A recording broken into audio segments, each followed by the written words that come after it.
ای نام تو بهترین سرآغاز، به نام تو نامه کی کنم باز. ای نام تو بهترین سرآغاز، به نام تو نامه کی کنم باز. سلام و عرض ادب، سلام احترام، سلام و خسته نباشی خدمت تمام تاجیک های دنیا، تاجیک های پر افتخار، تاجیک های اصیل، تاجیک های با شرف، تاجیک های آزاده سربلند.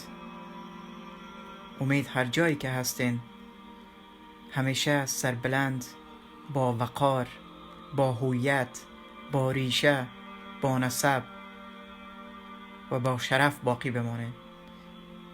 امید دارم که دارای صحت کامل باشین و همیشه از تاریختان، از فرهنگتان، از زبانتان، از هویتتان دفاع کنین.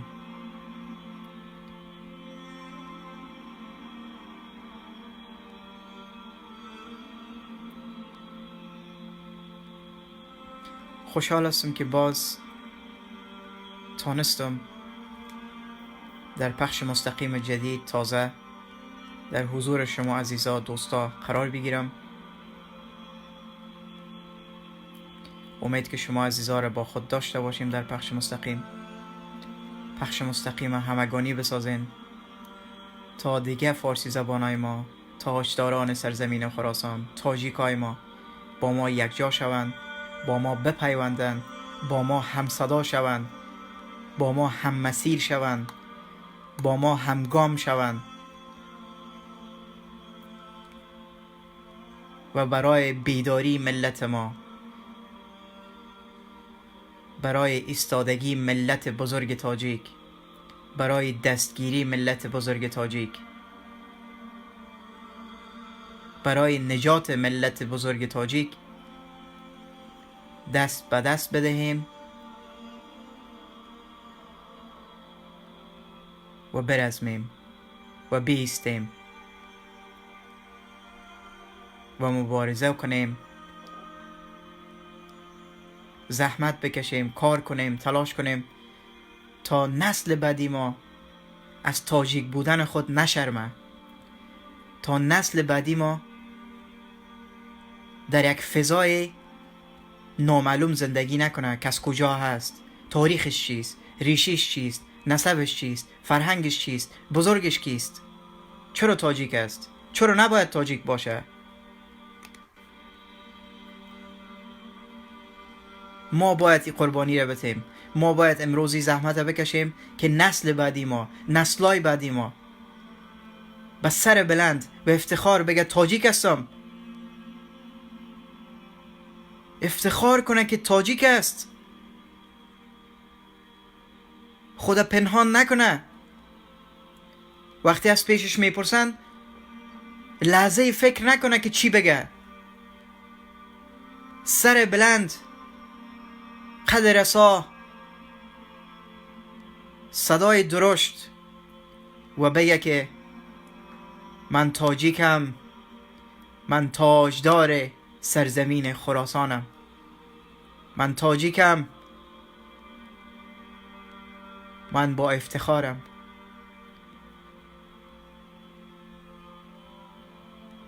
من تاجیکم، من پاسدار تاج نیاکانم، من تاجیکم، من پاسدار ناموس و شرف تاجیکم.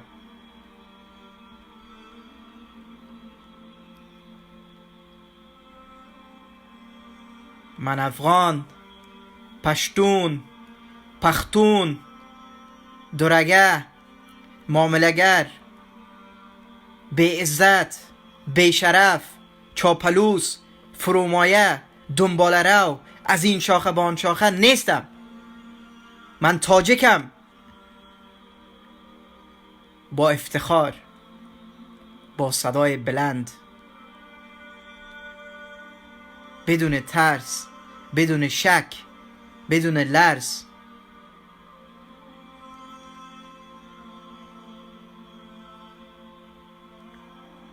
اگر ما به صفت یک انسان نتانیم بالای تاجیک بودن خود فخر کنیم، در انسانیت ما شک است.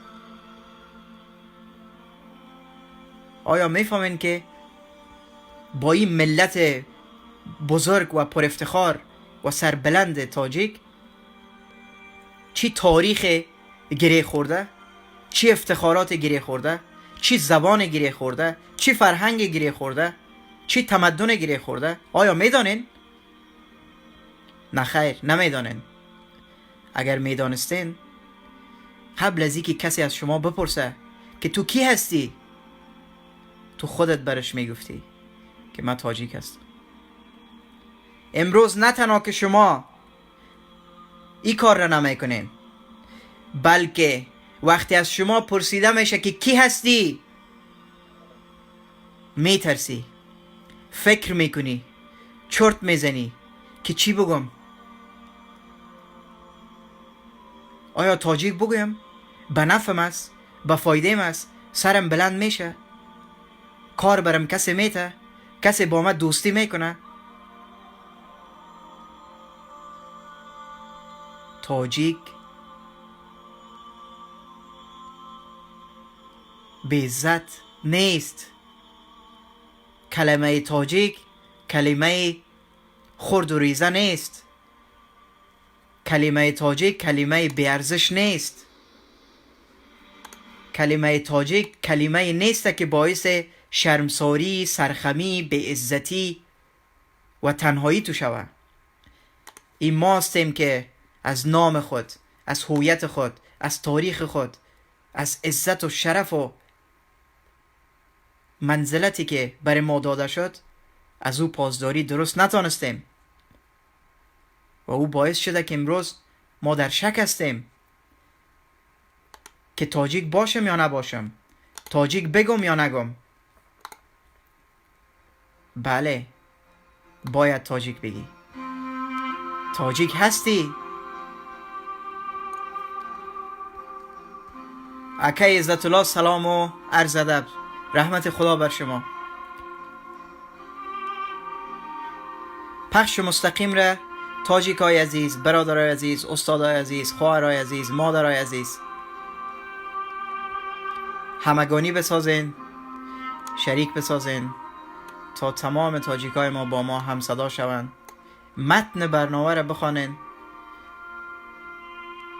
تا مسئله واضح باشه که ما با کی هستیم، هدف ما چی است، مسیر ما چی است، اندیشه ما چی است، کار ما چی است و چی میخوایم. افغانایی که آدرس میخواین، آدرس کار دارن، در صفحه فیسبوک ما برن، آدرس خدا برشان نوشتیم. هر وقتی که خواستن، بعد از کرونا، وقت کرونا، پیش از کرونا، میتونن که بیاین. اگر آدرس پیدا نکردین در فیسبوک تماس بگیرین، ما به پذیراییتان میایم.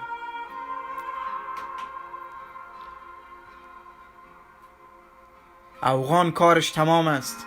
افغان دروغش واضح است. افغان دروغش فاش است.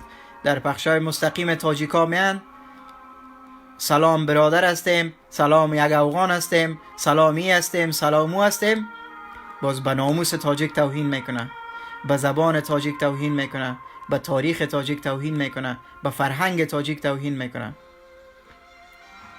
ای برادریت با خود داشته باش. ما با افغان برادری، دوستی، رفاقت، داد و گرفت معامله ای نداریم. ما برای بیداری، سربلندی، نجات، عزت، شرف، وقار و کامیابی و پیشرفت مردم تاجیک کار میکنیم. بله، اگر نشنیدین باز براتون تکرار میکنم. ما برای پیشرفت، عزت، سربلندی، وقار، کامیابی، رشد، اتحاد، یکدستی، همدلی، شرف و وقار تاجیکا کار میکنیم.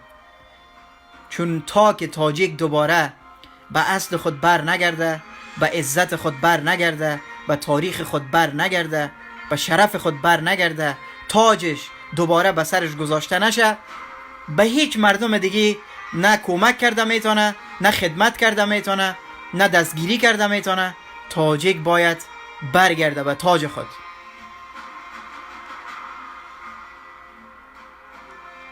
تاجیک باید عزت خود دوباره بر سر خود بگذاره.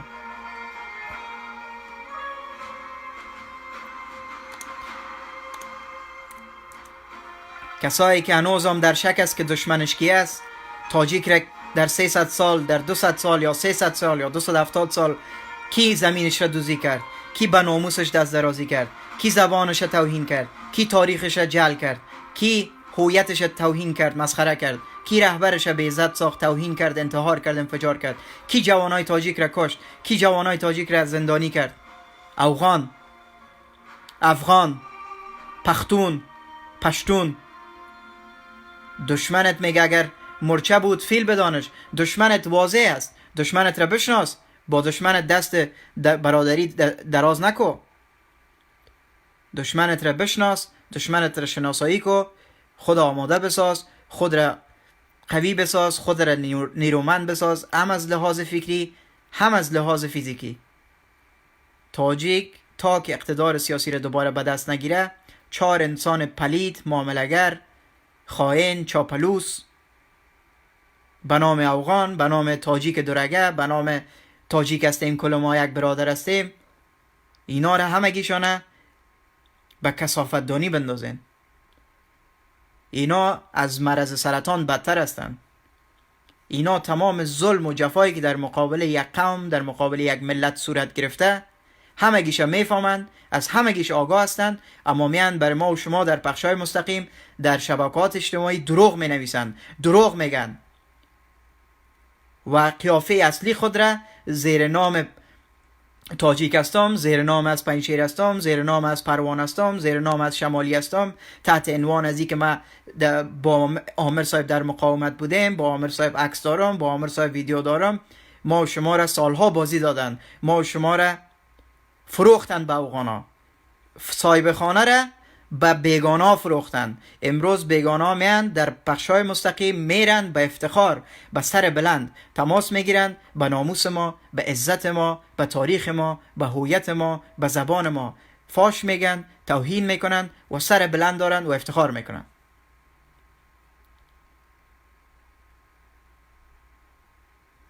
یک تعداد شاید به این مفکوره باشه هنوزم که خب اوغان کلش بد نیست.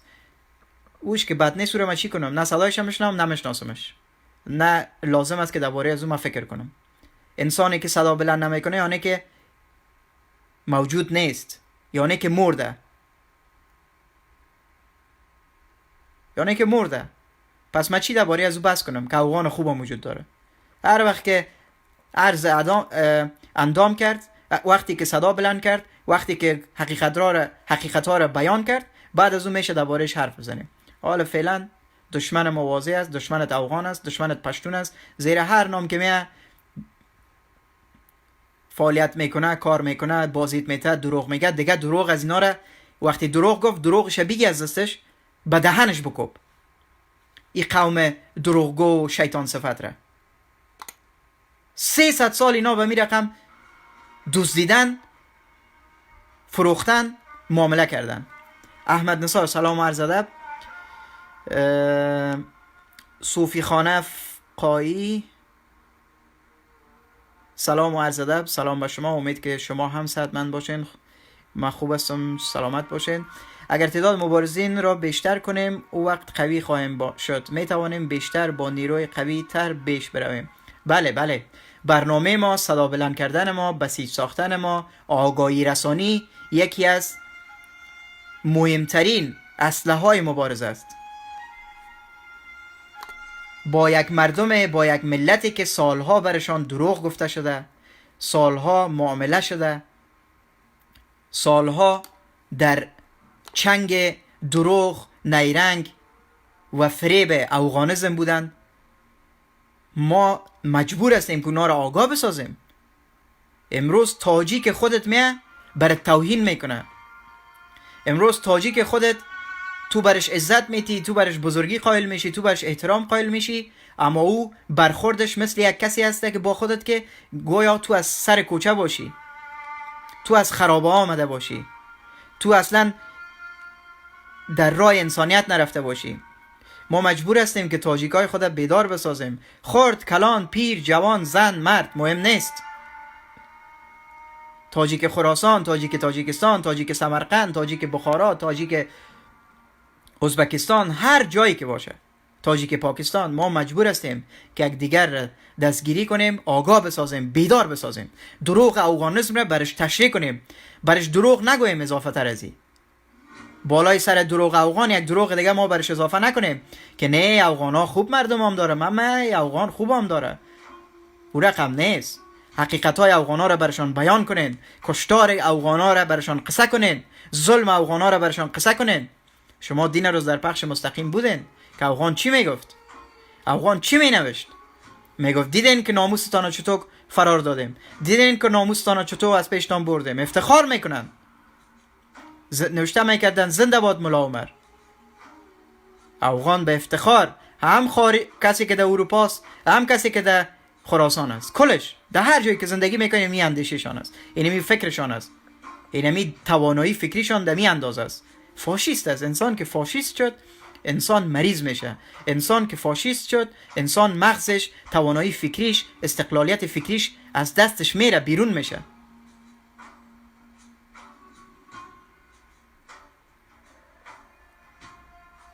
بله احمد نصار، بله برادر، بله برادر عزیز، بدون شک وظیفه ما به صفت تاجیک، پیر، جوان، خرد، کلان، حال یک مسائل اشتکانه پیش پا افتاده، طفلانه،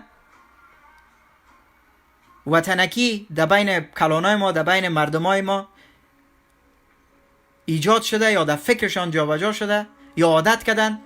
همیشه نه گمش کو تو گپای ازور چی میکنی، خرد هستی، خونگرم هستی، جوان هستی.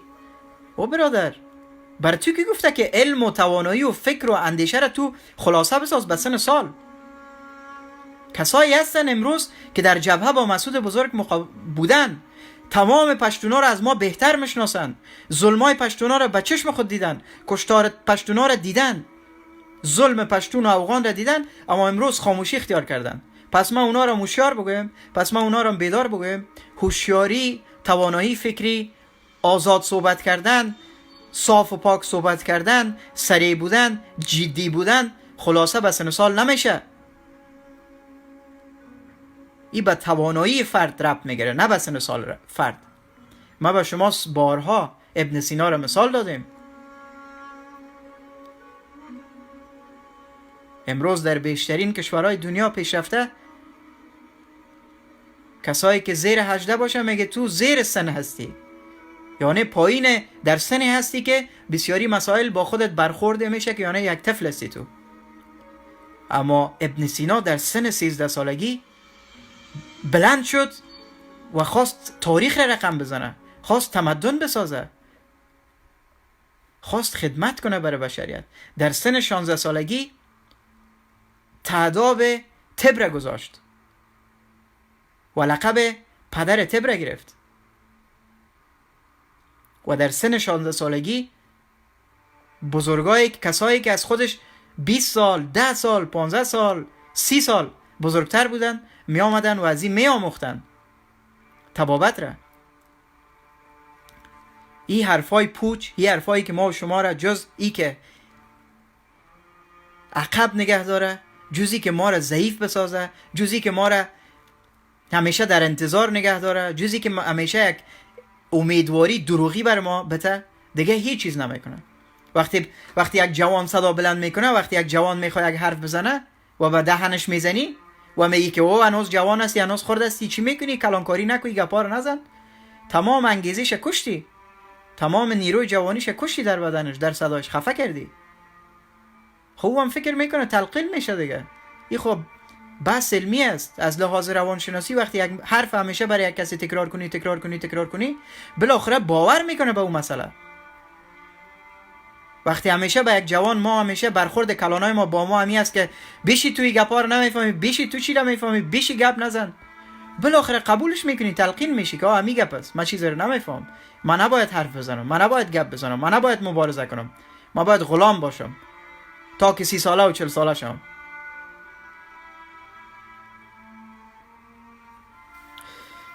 آقای رستم خراسانی، سلام و عرض ادب، سلام و رحمت خدا بر شما. جهان و سپاس که در بخشای مستقیم حضور پیدا میکنین، لطف میکنین، کوچک نوازی میکنین و تشکر از زحماتتان، تشکر از اینکه بخشای مستقیم همگانی میکنین و خوشحال هستم که شما را باز هم در پخش مستقیم با خود داریم.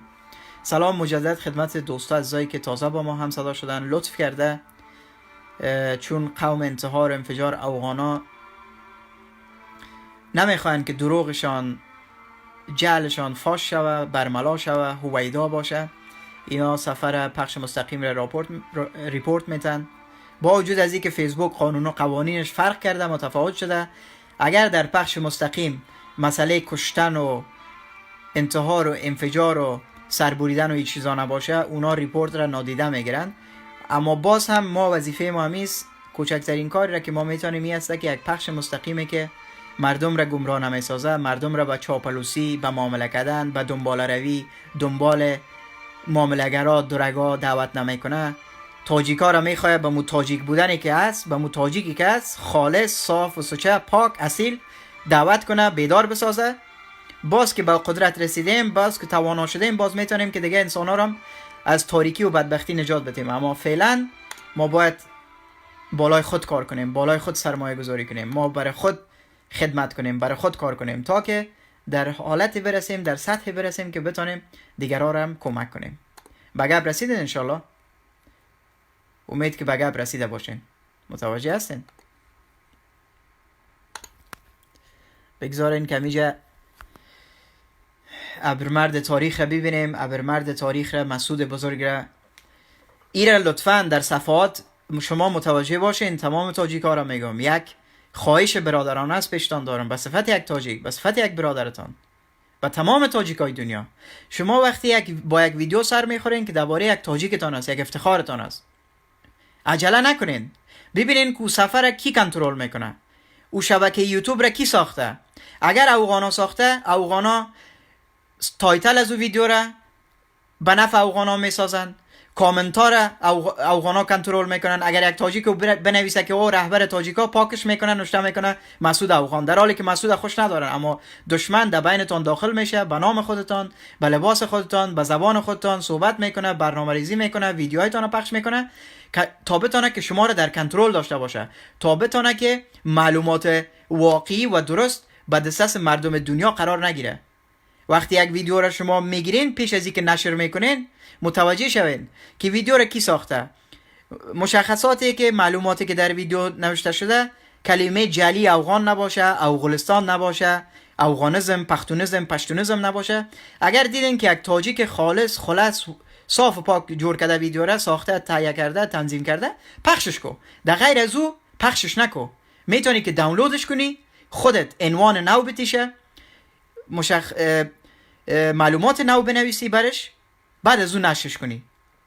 جعل دروغ افغانا را پاک کنین در هر جای، نه تنها در پخشای مستقیم، در یوتیوب در جای سر میخورین، با ویدیوهایی که سر میخورین، با معلوماتی که سر میخورین. مهم نیست که به خاطر از اینکه ویدیوی مسعود بزرگ است، هر چرندیات دیگه که در زیر ویدیو نوشته بود، در کامنت نوشته بود، شما او را بگیرین شریک بسازین با تاجیکایتان. چون مردم گیج میشه، به بیراهه میره، حیران میمونه که چی کنه. افغانیسم ادامه میتیم ما. شما میخواین که یک دروغ را فاش کنین، یک جعل تاریخی را شما از سر راه مردم بردارین. پس که میخوای برداری، در همه قدمات محتاط باش، هوشیار باش، زیرک باش، دانا باش، بینا باش، دوربین باش. در پهلوی دوربین بودن ذره بین هم باش.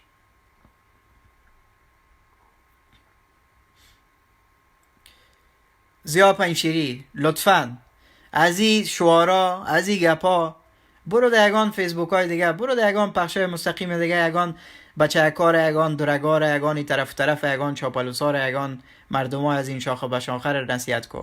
به ما نصیحت نکو. ما برات عنوان نوشته کردیم، متن نوشته کردیم، متن خواندی فهمیدی قبول داری بیا در پخش مستقیم، نامدی ما به کسی دعوتنامه روان نکردیم.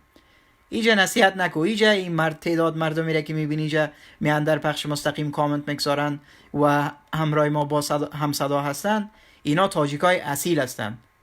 اینا کسایی هستن که به تاجیک بودن خود فخر میکنن. ما با افغانا برادری نداریم.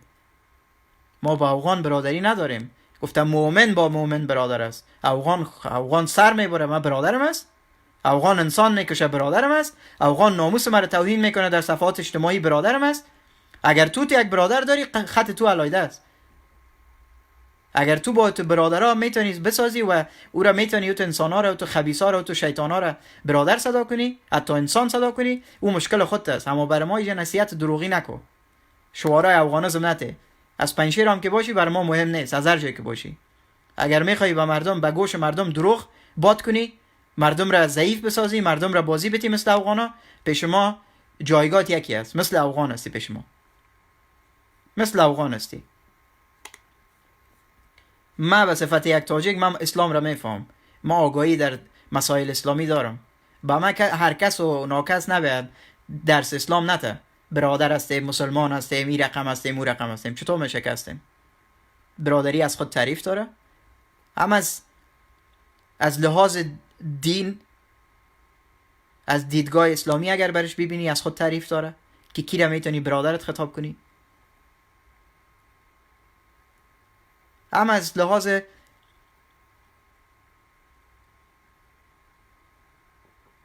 بحثای علمی که ربط به دین و ادیان نمیگیره.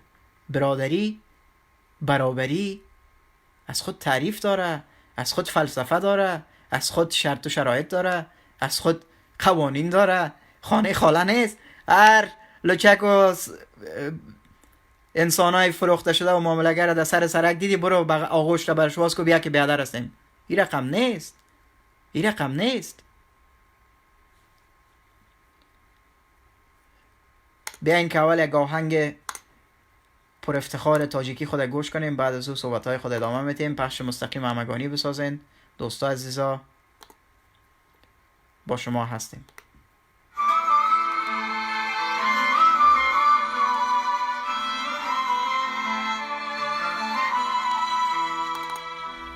اگر گوییم که شاهنشاهی دورانی تو میارزی، تو میارزی برای تاجیکان پیغامی یزدانی، تو میارزی، تو میارزی بعدشان خلق تاجیکان سی دستی اجنبی ما رها کنی و من را از پریشانی، تو میارزی بشیر مادرت خاکی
خب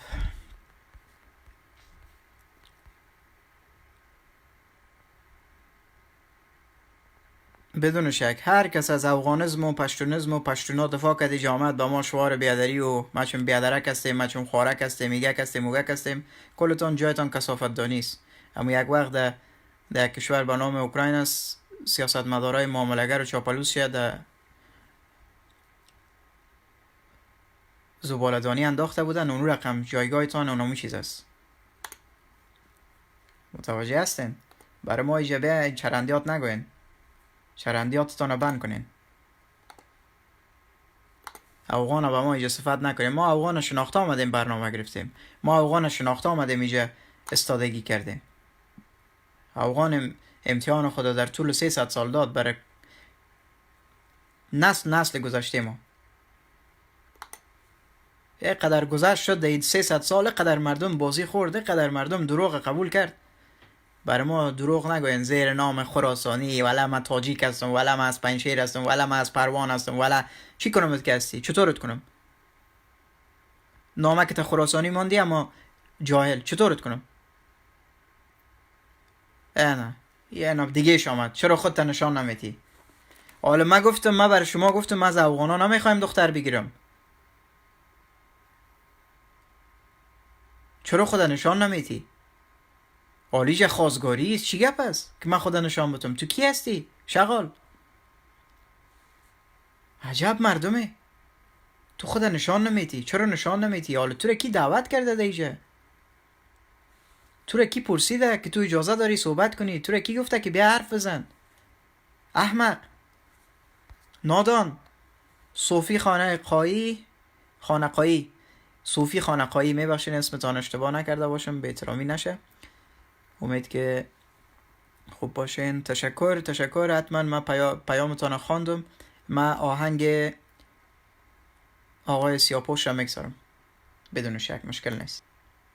اما بعدن کمی برنامه ما پیش بره، من فقط یک شعر از یک تاجیک پر افتخار ماست به نام افضل شاه.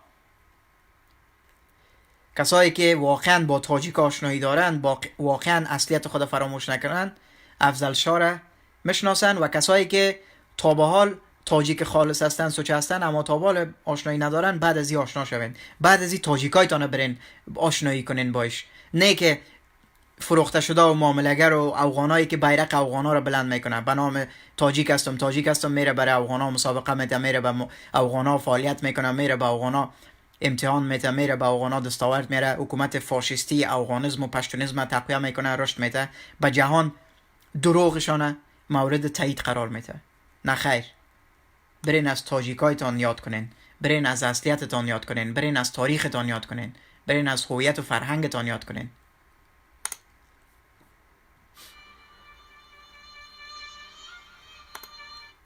باشین که من میره یک لحظه دوستان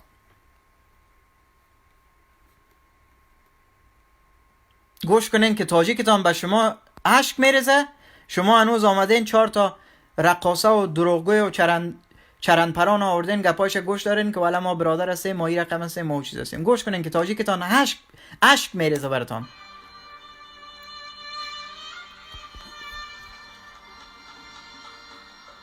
من سمرقندی به میخانه‌ام، من سمرقندی به میخانه‌ام، اون سمرقند گشته از غمخانه‌ام. در سمرقند و بخارای شریف چند کثیف مکتبی تاجیکی را در بسته‌ام، مخزنی تاجیک را دوست دیدم، سینه تاریخ را ببریدم. در سمرقندی سمرقند از غروری تاجیکی ترسیدم.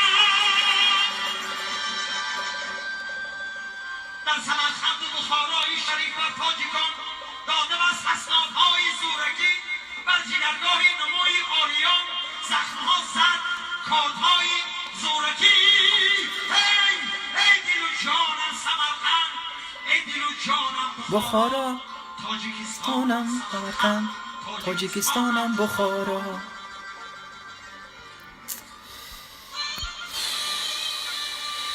گریه داره براتان. موز یک تعداد چاپلوس تاجیکایی که افغان شدن. چی کنیم؟ خود تاجیک ما نیست، تاجیک تاجیکستان است. بشرم که تو قدر بیوجدان و ضعیف و ذلیل و بی‌تاریخ شدی که امروز تو میای تاجیکت میگی از تاجیکستان است، مسخرهش میکنی یا نمیخوای امروز آشنا شوی. امیال اگه از شما بپرسم که چند تا ورزشکار تاجیکی تا نمیشناسین؟ یا سیر درگر نام میگیرین، یا مبارز چاپلوس بیسواد افغان نام میگیرین، یا 4 تا فروخته شده چاپلوس دیگه شه، یا افغانایی که ورزش میکنه براتون. شما اگر واقعا میخواین از افتخاراتتان دفاع کنین، از تاریختان دفاع کنین، از مردمتان، از هویتتان، هویت مرز نمیشناسه که اگر در این طرف مرز بود از مس، او طرف مرز بود با من غرض نیست. این است که تو را قدرتمند میسازه.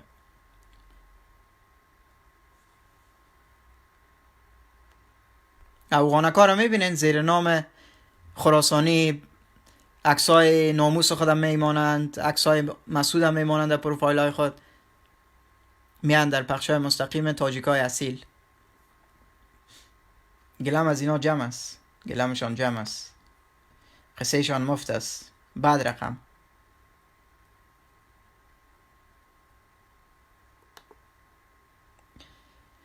بیاییم که برای تاجیکا پیام تاجیک بودن را برسانیم، خط و مرز را از بین ما برداریم، دیوارایی که بلند شده بین ما او دیوارا را پل بزنیم، ورزشکارای واقعی تاجیک خود بشناسیم. اگر من از شما بپرسم که در او طرف مرز خراسان چند ورزشکار تاجیک شما میشناسین، چند ورزشکار تاجیک شما مسابقاتش تماشا کردین، کمکشان کردین، برشان تشویقشان کردین، صدا برش بلند کردین، نمیفهمین، اصلا نمیشناسین تاجیکی را در او طرف مرز. پس ما چطور بتانیم که از او طرف مرز خود، از تاجیکای سمرقند و بخارای خود، از تاجیکای او طرف دریای آمو، از تاجیکای پاکستان خود ما گله داشته باشیم که شما کجاستین؟ ما هلاک شدیم، شما کجاستین؟ شما چرا همراه ما نیستین؟ برادر، اینمی رقم دروغ و جهل تاریخی، ظلم تاریخی که بالای تو کرده افغان، تو امروز میری تمام برنامه افغانا را خودت پیش میبری. حاجت نیست که افغان بره تاجیک او طرف مرز را بگه که ما با تو برادر نیستم. خودت پیش تاجیک خود شیشتی، پیش هم زبان، هم فرهنگ و هم تبار چیشتی میگی تو تاجیک هستی، یا ما افغانا تی قانون داره، ما افغانا، ما تاجیک هستیم. افغان را اجازه ندین که برای شما تعیین سرنوشت کنه، تعیین زبان کنه، ترافیک زبانتان شود، ترافیک ملت بزرگ تاجیک شود، برات بگوید که کی را برادر بگو، کی را تاجیکت بگو، کی را تاجیکت نگو. هیچ چیز قبول نداره. ما در پخش مستقیم دیروز گفتم لطفاً به مسعود بزرگ توهین نکنین، به مسعود بزرگ خیانت نکنین. مسعود بزرگ را نگوین قهرمان ملی. ای که بچهش چی میگه، ای که فامیلش چی میگه، ای که 4 نفر چی میگه، این مربوط ما و تو نمیشه. ما و تو خود ما یک انسان علایده و جداستیم. فکر ما، اندیشه ما، برنامه ما متفاوت است. مسعود قهرمان ملی نیست. مسعود بزرگتری از این مسائل است. قهرمان ملی بسیاری اقوام غیر تاجیک میبینی توهینش میکنن، فاش میته برش، دشمنی دعوا داره امروش، با زبانش، با مبارزش، با مقاومتش، با منطقش، با همه چیزش. چی بزرگ گفته رئیسی؟ ملی ملی ملی. مسعود بزرگتر از این مسائل است. این واژه های کوچک است. مسعود مرز را نمیشناسه. مسعود قهرمان جهان اسلام است، برنده جنگ سرد از دنیا.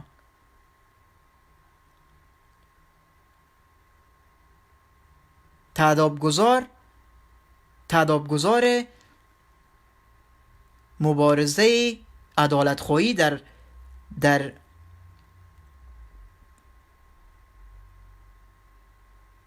در تاریخ نوین بشریت است. مسعود بزرگ افتخار و عزت و سربلندی و تاج سر تاجیکاست. ملت تاجیک قهرمان تاجیکاست، قهرمان انسانای عادل و با انصاف و سربلند و پر افتخار است. از هر کشور و از هر دیار و از هر زبانی که باشه.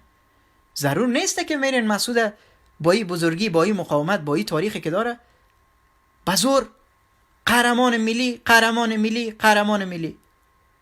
در پالی مسعود بسیار دزدا و بسیار خائنای دیگر هم اینا ملی صدا میکنن. نباید مسعود بزرگ را ما در قطار از اینا، در خط از اینا، در مسیر از اینا قرار بدیم. مسعود جایگاهش جداست، قابل مقایسه نیست. دو کتابی که 4 تا دزد و معامله‌گر و پست و ذلیل نامش است، نام مسعود را اضافه نکنین.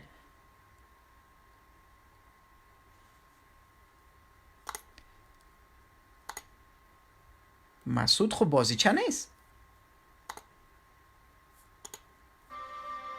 مسعود افتخار تاجیکاست. پخش مستقیم تاجیکای عزیز، تاجداران سرزمین خراسان، همگانی بسازین که افغانا صدای تاجیکا را بشنون.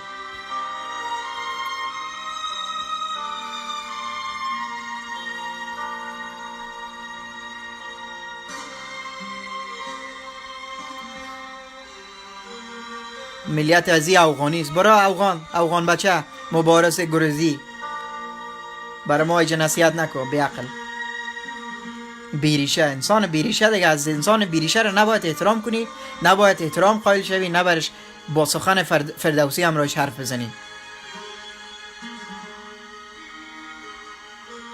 بله، اگر میخواین، اگر مسعود را دوست دارین، اگر مسعود را میخواین در واژه‌های زیبا صفت کنین، بگو مسعود یکی از قهرمانای بشریت است. در قرآن خداوند چی میگه؟ که اگر تو جان یک موجودی زنده را نجات میتی، در حقیقت تو تمام زنده جانای دنیا را نجات دادی. و اگر تو یک زنده جان ناحق هلاک میکنی، از بین میبری، در حقیقت تمام زنده جانای دنیا را از بین بردی.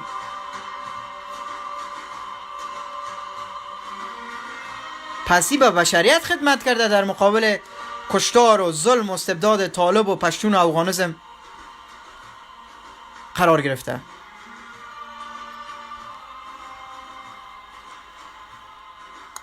متوجه هستین؟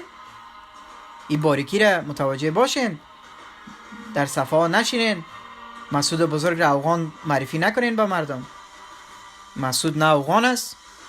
ای که جایی اگر گفته نگفته او مربوط خودش میشه، او دلیل خود داشته. اگر زنده می بود از پیشش پرسان میکردیم، حتما یک دلیل هم داشت و میگفت که نه افغان من نیستم، من یک تاجیک هستم.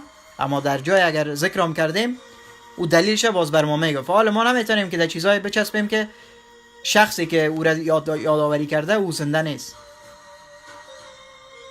مسعود سخنانش وقتی گوش میکنی، مبارزش میبینی، اندیشیش میبینی، میفهمی که یک تاجیک سوچه بود، در مقابل بی‌عدالتی یک جبهه گرفت و فهمید که افغان بلند شده، کمر بسته به خاطر کشتار، به خاطر نسل کشی در سرزمین خراسان و مبارزه کرد. اقتدار سیاسی در دستش بود، برنامه از خودش بود، همه چیز از خودش بود. یکی خلاصه، مسعود نه افغان بسازین، نه قهرمان ملی دیگه بگوین، توهین نکنین با مسعود بزرگ. مسعود قهرمان بشریت بوده، قهرمان ملی، قهرمان ملی. بس از توهین به یک بزرگتان. من یک ویدیو رو براتون نشان میتم که دل حیوان بگیریم، دل حیوان.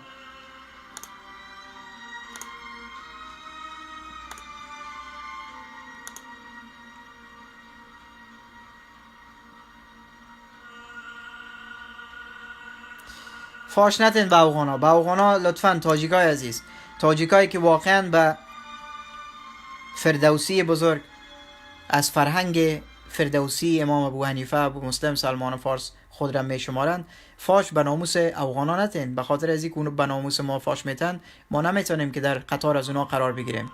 ما باید فرق داشته باشیم با این بی فرهنگا. فقط این خوب است که ببینن که اینا کی هستن.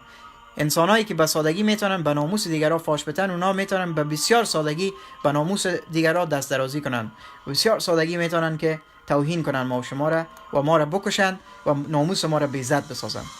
فقط آگاهتر و بیدارتر و هوشیارتر شوین. افغان و پشتون را بیشتر بشناسین. اصلیتشان را بگذارین که با دهن خودش برات قصه کنه که کی است. افغان یعنی چی؟ افغان یعنی کی؟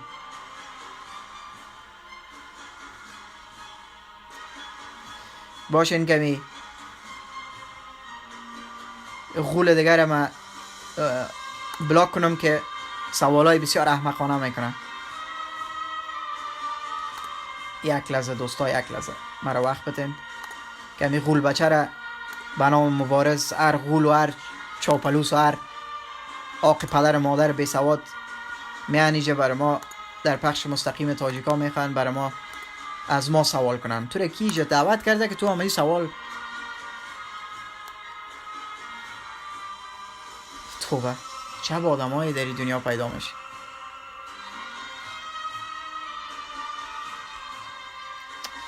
بگذارین که آهنگی که برادر ما گفت امو را برش بگذارم.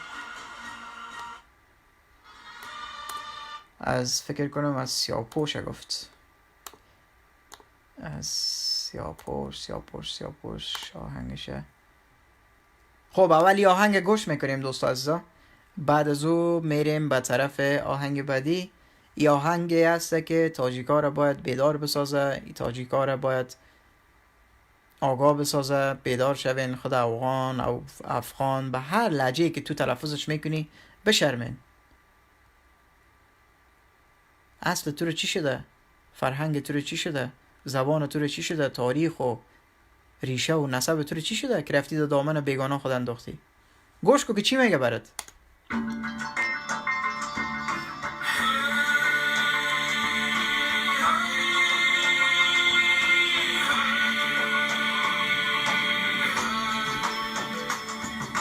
جنگ است خون، خون است و جنگ آهی مادران، نامی جعلی بر ما ماندن ای وای مردمان، نامی جعلی بر ما ماندن ای وای مردمان.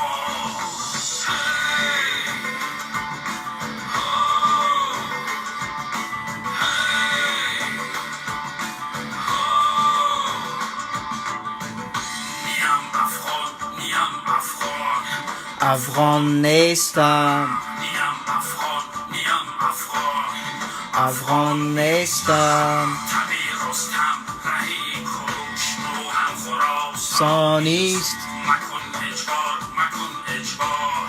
افغان نیستم. نیستم، افغان نیستم.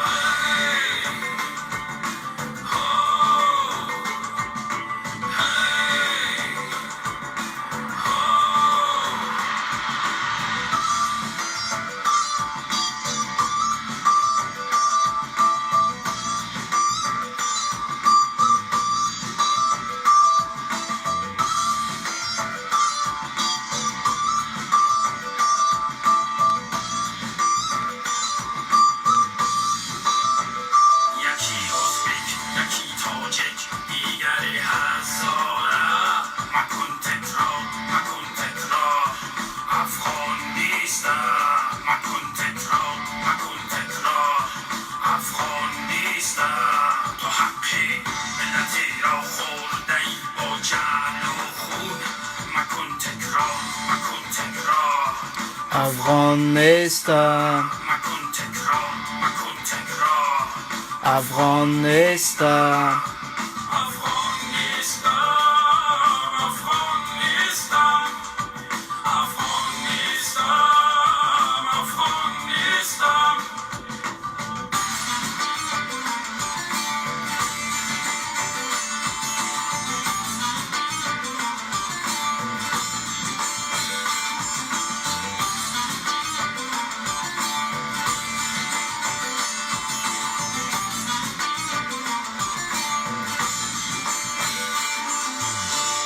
نام جعلی و این کشور مانده این روشن باد. سرود ملی ما را کرده ای تو تاراج. حال که تاریخ میکند هویت ما را فریاد. خنجر از پشت میزنی ای وای ای بدزاد. افغان نیستم. افغان نیستم.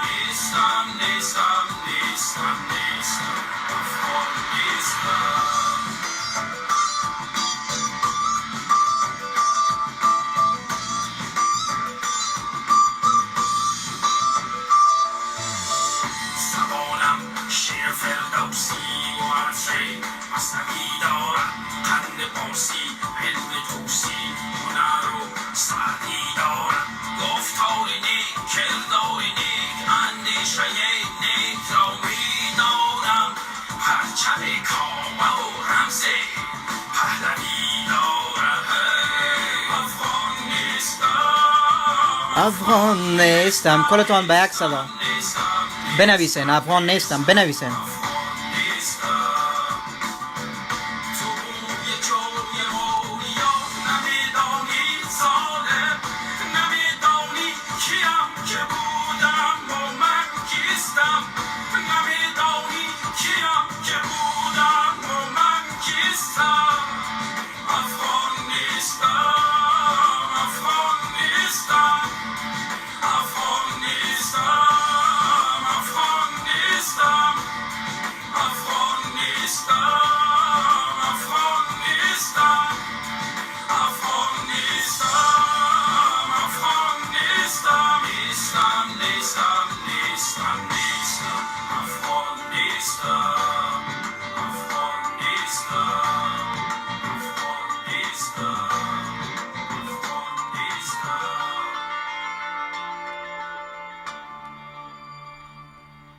اینا کس از قطعه کماندوی مسعود بزرگ است. در جنگ‌های چریکی از اینا استفاده میکرد مسعود بزرگ در عملیات‌های بسیار مهم و اساسی.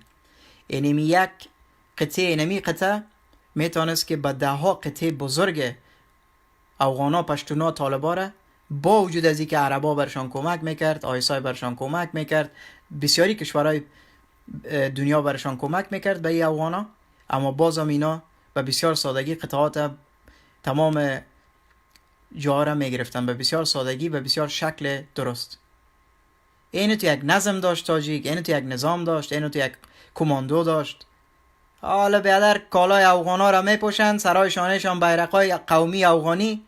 ما سرباز هستم، به وطن خدمت میکنم. برو به فامیلت خدمت کو، برو مردمت خدمت کو، برو از خانت حفاظت کو که کشته میشی سرت میبرن، اولادت یتیم میشه، خانمت بیوه میشه، در میدان میمونه، نانآور نداره. بر افغان چی خدمت داری؟ ده اون نه عزت است نه شرف است، هیچ چیز نیست.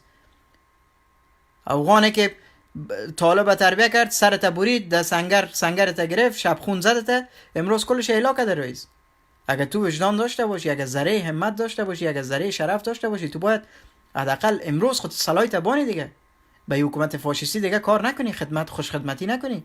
تو در حقیقت پایه، کمر، ستون فقرات ای حکومت فاشیستی دیکتاتوری افغانیسم شدی در مقابل تاجیکا. باشین که من می آهنگ سیاپوش برای امتبار خود بزرگ تاجیک خود که دیروزم گفتن یادآور شدن، نتونستم وقت برنامه تمام شد همیره بکسارم پیدا کنم. آهنگ، اسم آهنگ چی است؟ اسم آهنگ ایجا یک آهنگ است به نام کاوه آهنگر، یکی از فرمانده مسعود که را حتما گوش میکنیم، حتما هم خوب آهنگ است. اما دیگه آهنگ من نمیبینم. امی کاوه آهنگر هم میگین شما؟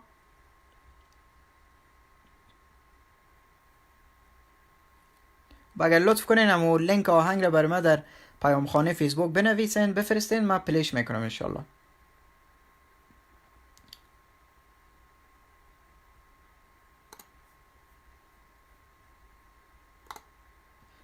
پس بیداری، هوشیاری تاجیکا بسیار مهم است، شرط است. تاجیک دیگه نباید خواب برده باشه، تاجیک نباید دیگه بازی حرفای دروغ و باطل افغانا رو بخوره. بیادرک هستیم ولی هیچ گپ نیست. نه برو، افغان هوشیار است. افغان میگه بکش، حالا چی پیش ریزی شیشتی؟ میگه طالبا رو تو کنین طالب. اما در پشت پرده مهم است که اینا در پشت پرده چی برنامه دارن، چی میکنن، چی میخوان، هدف از اینا چی است، کار از اینا چی است، مسیر از اینا چی است. اینا فقط کمر بستن برای تاجیک کشی. سالها تاجیک کشتن، سالها تاجیک سر بریدن، سالها تاجیک توهین کردن، سالها جعل تاریخی کردن، تاریخت دزدیدن، فرهنگت دزدیدن. امروز هم در صفحات اجتماعی شما نمیرین. شاید شما از مکه بیشتر فعال باشین. در پخشای مستقیم خود شما هر دفعه که یک پخش مستقیم میبینین خیز مندازین. ببینین که چی رقم افغانا توهین میکنن به ما، به ناموس ما، به عزت ما. اینا طالب نیستن، به گفته خودشان میگه ما طالب نیستیم. اما ببینین دروغ میگن. اینا فقط به خاطر ازی که دروغ بگن، به خاطر ازی که به اهداف خود برسن، اینا مجبور هستن که مداریگری کنن.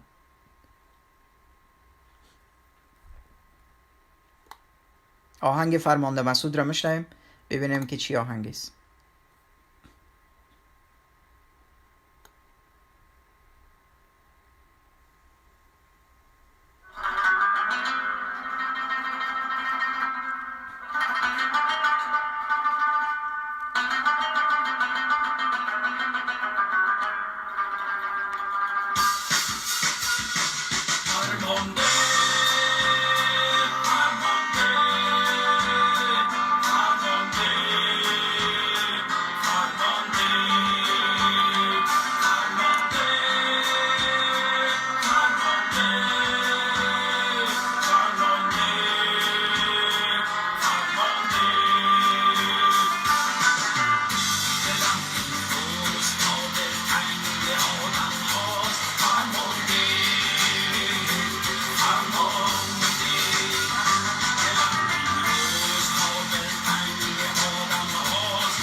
پس آقای صوفی خانقایی اگر اگر در دستتان است در کامپیوتر نزدیک هستین امی لینکش پیدا کنین برای من یک دوست بفرستم اوره چون من دستم بند است نمیتونم بنویسم اینجا. اگر لطف کنین در پیام خانه بر من بفرستین یا یک دوست دیگه اگر امکانات داره امی آهنگ رستم مسعود نام دارد رستم مسعود امیره بفرستین برای من در پیام خانه من تا بتونم با دیگه دوستا شریک بسازمش. من یک ویدیوی بسیار دردناک به تاجیکای عزیز خود نشان میتم. بسیار دردناک است. میفهم که شاید بسیاری از دوستا عزیزان ناراحت شوند و بعضی وقتا خوب است انسان چیزی رو ببینه که ناراحت شد تا از خنده‌های دروغی، از خنده‌هایی که از او کده گریه بهتر است، از او چیزا فاصله بگیریم، به حقیقت روی بیاریم و در انتخاب خود، در گفتار خود، در کردار خود، در برنامه‌های خود، در فعالیت خود، در استادگی خود متوجه باشیم، بیدار باشیم، آگاه باشیم، روشن باشیم. من این ویدیو رو بر شما نشر میکنم ببینین که نسل تاجیکی که با بشریت در تاریخ خدمت کرده امروز حالتش چی شده، امروز چی میکنه، امروز در کجا زندگی میکنه، امروز سر وضعش چیست. ببینین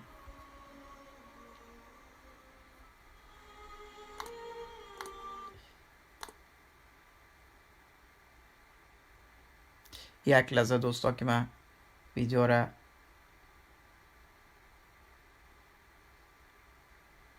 روی دست بگیرم پیدا کنم. دردناک است واقعا.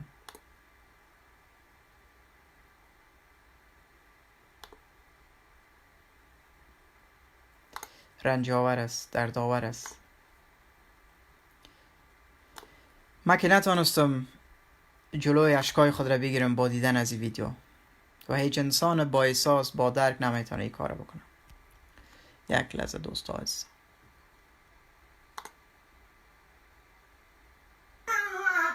عبدالمجید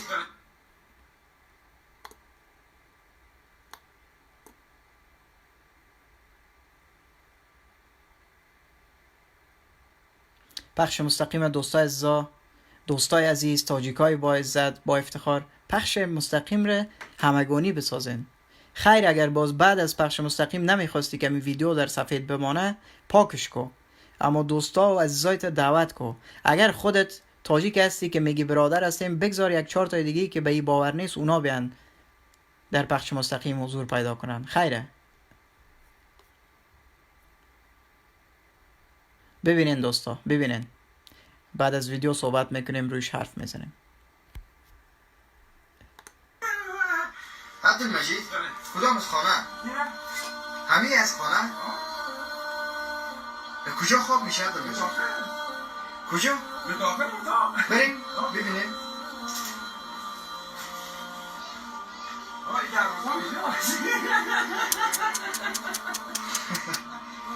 نه خیلی عبدالمجید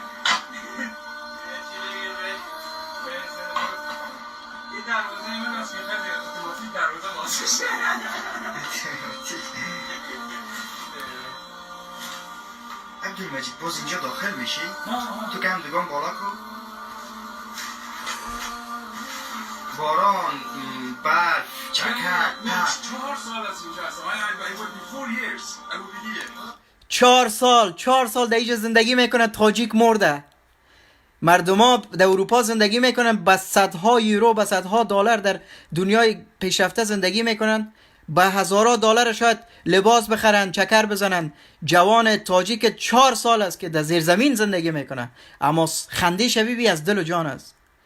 به خدایی که هست کرده نیست میکنه قسم که مسئول هستیم. پرسان میشه از پیش ما، از هر روپیی که ما در زندگی مصرف کردیم پرسان میشه، از هر بی‌عدالتی که در مقابل سکوت اختیار کردیم پرسان میشه، از هر ظلمی که دیدیم چوب خدا گرفتیم از ما پرسان میشه. جوابگو هستیم.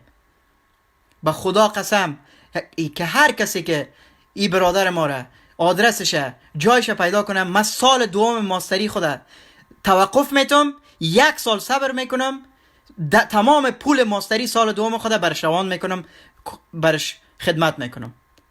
فقط برای من یک شماره تماس، یک امکانات شو برای من در دستم قرار بتین. من 1 سال درسی خود توقف میتم، بر ازی خدمت میکنم تا از این حالتی جوانی بیادر خود نجات بتم. 4 سال تاجیک در زیر زمینی زندگی میکنه. تو مصروف پرده اول، پس مصروف افغان هستیم، بیادر هستیم. لعنت خدا به تو تاجیک بی عزت و بی شرف و بی وقار. Yes, and that's you. Police protect me. This room. لعنت خدا بر سر تو. Sure, yes. And inside is very good. It's like hooded for me, bro. It's very hot. دل انسان چی؟ دل حیوان گیریش میگیره. Hot and cold. Yes. And 2 seasons, spring or winter. Yes, both. It's good. And the Both. winter is hot. As is it? It's big cold. Inshallah, you will be healthy, Mr. Abdul Majid. Let me show your home, Mr. Abdul Majid. Alright. I want to see your home. I will, you know, show anyone. Yeah. No, don't show for. Anyone. I don't show anyone for because Just- I show you because you be my friend and you want to help.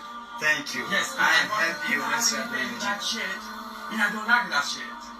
Inshallah, you will believe in new building. You will inshallah live in a really home. You will be inshallah live and relax home. You دیگه اینجا دیگه انشالله صحبت نخواد کردی، دیگه اینجا زندگی نخواد کردی عبدال مجید. اینجا باشم خب عزیز میگی که ایوان نمیکنه، من نمیخوام باشم، ولی به خاطری که در شهر نبودم. به جوانایی که در اروپا آمدن، در جوانایی که موبایلک های آیفون گرفتن، در بهترین کشورهای دنیا زندگی میکنن، به جوانایی که تمام امکانات دستشان از برق دارن، امکانات دارن، اینترنت دارن، خانه دارن، غذا دارن، آیندهشان تضمین است. بس از لحاظ دنیایی ترس ندارن که چطور کنم گشنه نمانم، بی خانه نمانم، بی لباس نمانم. ببینین 4 سال در زیر زمین زندگی کرده، هنوزم مثبت است، هنوزم افسرده نیست، هنوزم با آینده امید داره، هنوزم ایره میگن مبارز، ایره میگن الگو. 4 تا رقاصه، 4 تا کثیف، 4 تا پلید فرهنگ افغانیسم و پشتونیسم برای شما رشد میته. به نام رقاصه خانوادهایتان آلوده میسازه. شب روز فلانی جان تو کرد، فلانی جان قواره شطور است، فلانی جان لباس شطور است. نه، یک انسانی که فرهنگش از پیش دزدیده شد، یک انسانی که رقاصه تربیت شد، یک انسانی که بجایی که بره درباره انسانیت آگاهی پیدا کنه، رفته درباره رقص و بازی. این جوانای ما به کدام راه روان است؟ ببین که بیدار شوی. اینجا رو بیشتر از شهر خوش باشه، چرا که گوشه ای از شهر دور دست از مردم، چرا که دولت نمیخوام لط کنه من خدا نکنه. من میرم این سر این سر. این کار we go with the man. It's very hot though. Oh my No, god. not that much. Once on another dear. That is my friend. He's your friend. Yes, yes. Look, that's my room, okay? Yes. 4 years, you know what the 4 years you Yes. stay here. You see, that good, no? Or not? 4 سال. That I don't like that shit. It's good. Inshallah you will be. Thanks, man. Never come here. Okay, Mr. Abdul Majid, good night. Good night. I want to go back. Okay, tomorrow I will go shopping. Tomorrow Okay? we will be go to shower. Okay? Okay. Okay, come. We're Come. gonna show you. Yeah. I got the hospital now. Make me enjoy you. درست. درست. نه اگه نیست. خواهش میکنم.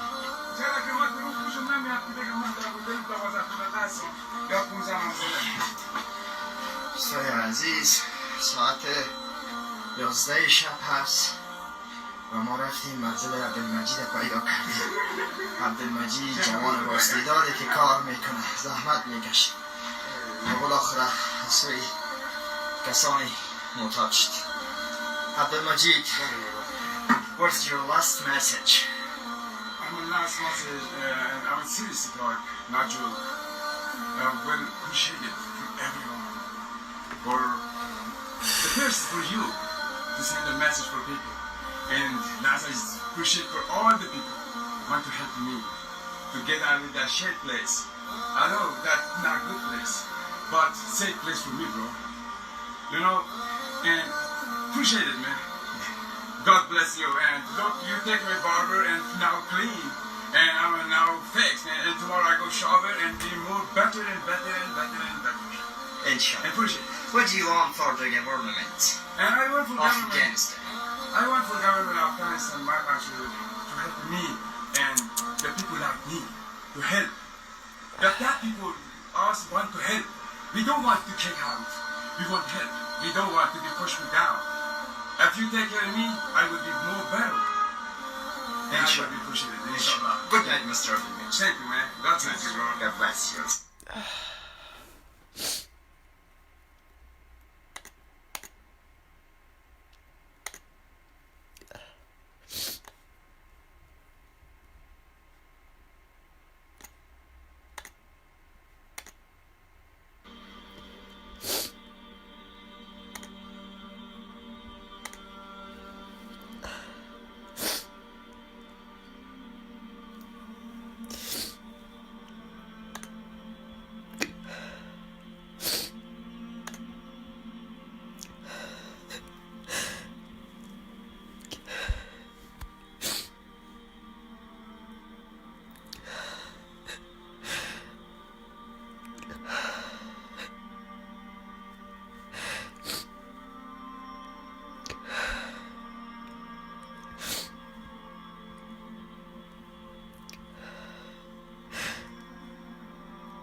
میبخشین دوستا عزیزا.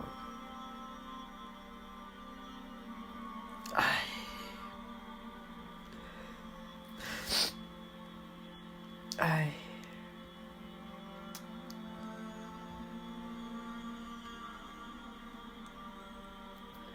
باور کو که عشق قوی بودن است. عشق قوی بودن است. عشق وقتی او 4 سال در زیر زمین میتونه زندگی کنه، مبارزه کنه و امید داشته باشه و قوی باشه، شرم به ما نیست؟ برای ما شرم نیست که در روی زمین هستیم، نان داریم، لباس داریم، زبان داریم، دوست داریم، آشنا داریم، خانواده داریم، ارتباطات داریم، اما وقت خود ضایع میکنیم.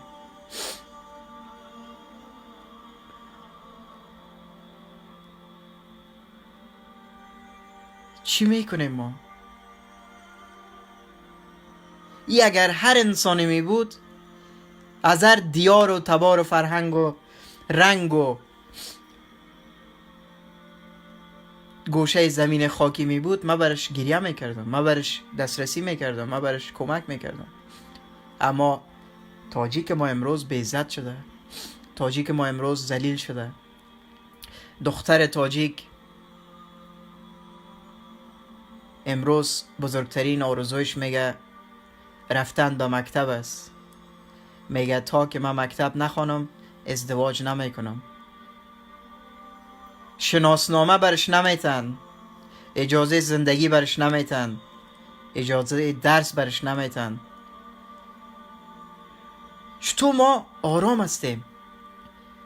چطور ما نارام نیستیم؟ چطور ما بی‌پرواستیم؟ چطور ما را آرام خو میبره؟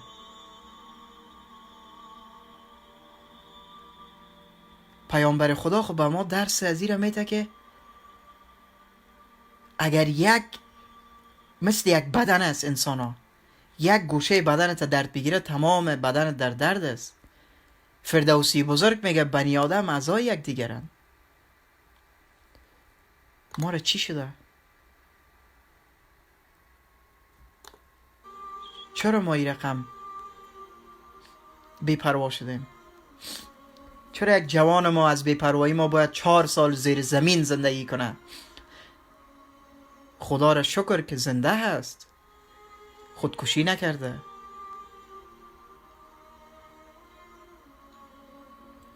و تو شاید در زندگی با فرش و با ظرف و با امکانات و با برق و با تمام امکاناتی که در دسترست است شاید گله داشته باشی، شکوه داشته باشی، شکایت داشته باشی.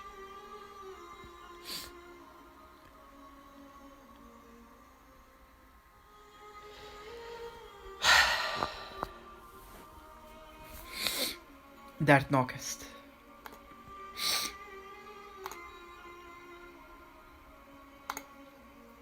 دردناک است.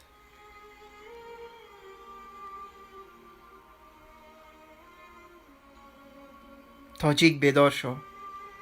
تاجیک دور شو از افغانیت.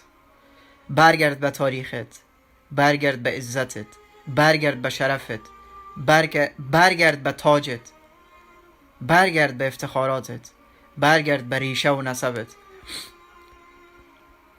برو آشنا شو با تاجیکای بیرون از مرزت. تاجیکای بیرون از مرزت بشناس، خود برش معرفی کو. وقتی تو با تاجیک بیرون از مرزت خود افغان میگی، توقع چی داری؟ خوب با تو به صفت یک افغان برخورد میکنه.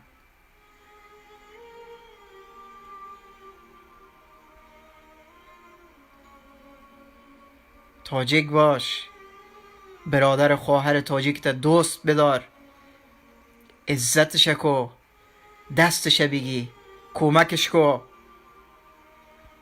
من قسم میخورم برزان که اگه اینمی جوان شمارهشه، امکاناتشه، شماره تماسشه برای من کس پیدا کنم، من سال دوم درسی خوده وقفه میگیرم 1 سال مکمل. تمام پولی که من پیش خود میفهمم، سنجش دارم که در 1 سال درسی در ماستری چقدر مصرف میشه، کلش من برازی میفرستم.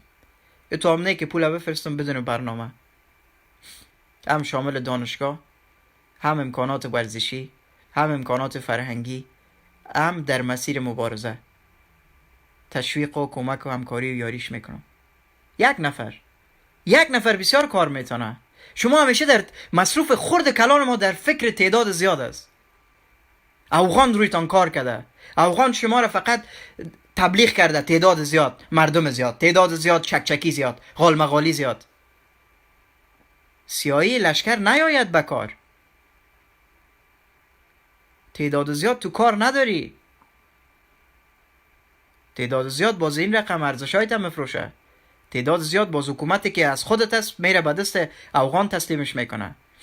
تعداد زیاد لچک و لندغر سرک باز معاملات میکنه، زبانت زیر پا میکنه، تاریخت زیر پا میکنه، ارزشت زیر پا میکنه. تعداد زیاد، بالای تعداد زیاد کنترل نمی داشته باشی، بالای تعداد زیاد اعتماد نمیتونی.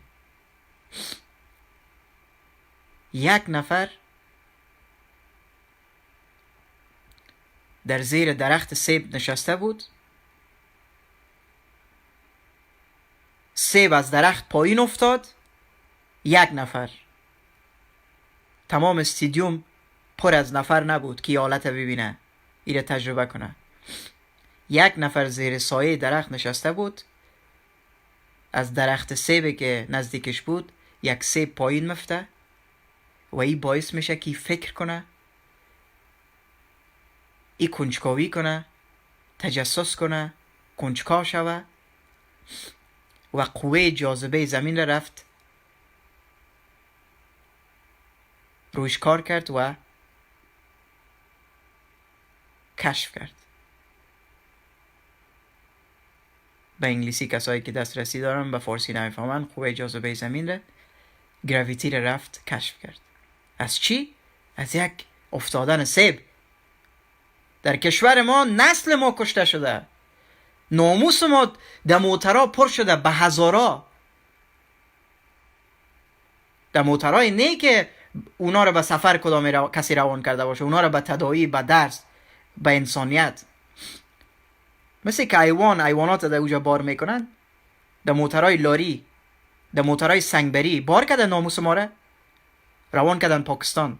اینی می افغانی که تو بیادر میگیش، اینی می افغانا. فرقشی است که سن سالشان متفاوت است، لباس پوشیدنشان، گرب زدنشان، فقط اینی فرقش است. کدام فرق دیگه نداره. اندیشش همون چیز است، فکرش همون چیز است. وقتی به ناموست به این سادگی در پخش مستقیم خودت میاد دم میزنه، توهین میکنه، تو منتظر چی هستی؟ تو منتظر کدام برادری هستی؟ برادری با کی؟ برادری به خاطر چی؟ برادری از روی چی؟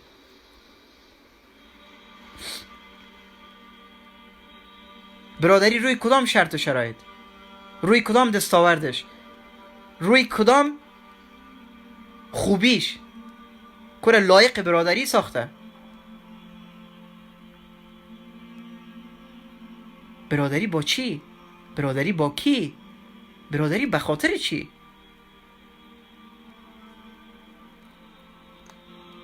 امروز مردم با برادر اصلی خود که از یک مادر پیدا شدن مشکل داره، نمیتونه بسازه. تو چطور امکان داره که رفتی در جای دور از خودت، دور از توانایی خودت، دور از شناخت خودت،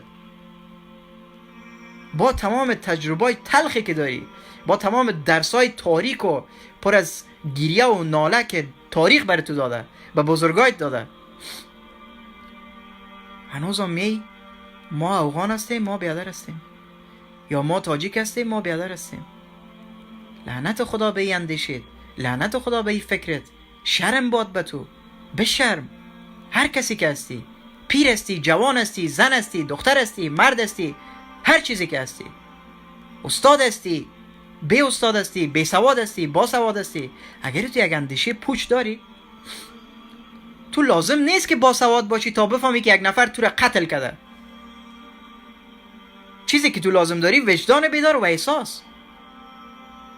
تو لازم نیست که دانشگاه را تمام کرده باشی تا بفهمی که این مردم در طول تاریخ به ناموس ما دست درازی کردن، زمین ما را دزدیدن، بزرگ ما را کشتن، رهبر ما را کشتن، زبان ما را مسخره میکنن، هویت ما را میخوان پامال کنن.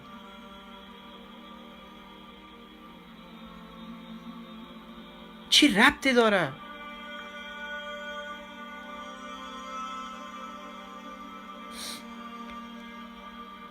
یا تحصیل را ما دو کار در دو چیز خوب هنر داریم، یا علم و دانش را تعریف غلط میتیم،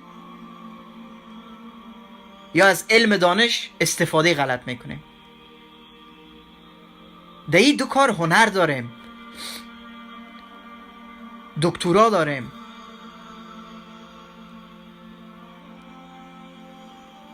از خود اصطلاح میسازیم، از خود تعریف میسازیم، از خود تشریح میکنیم، از خود تعریف میکنیم.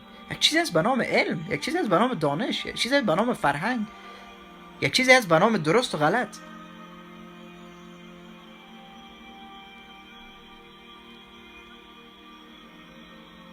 خب گیریم همی تو که برادری داری با افغان، چی را میخوای ثابت کنی؟ خب برادر شدی، چی را ثابت میکنی؟ چی را میخوای ثابت کنی؟ با کی میخوای ثابت کنی؟ در یک رابطه دروغی هیچی ثابت نمیشه جز احمقی انسان، جز کودن بودن انسان، جز نادان بودن انسان، جز تاریک بودن انسان، جز جاهل بودن انسان. چی رو میخوای ثابت کنی؟ برادری با کی؟ با گفته یکی از تاجیکای ما همی جنوشتن صوفی خانقایی، حابیل و قابیل هم برادر بودن، مگر اونا یک دیگر را نکشتن؟ صدها هزاران تاجیک ما برادر است، یکی دیگر را میکشن به خاطر زمین، به خاطر جایداد، به خاطر امکانات دولتی. افغانان خود تعدابگزار بیادر کشیستن مثل حابیل و قابیل. به مو خاطر کل از اینا دشمندار هستند، زندگی حیوان پیش میبرند، شب و روز در ترس هستند.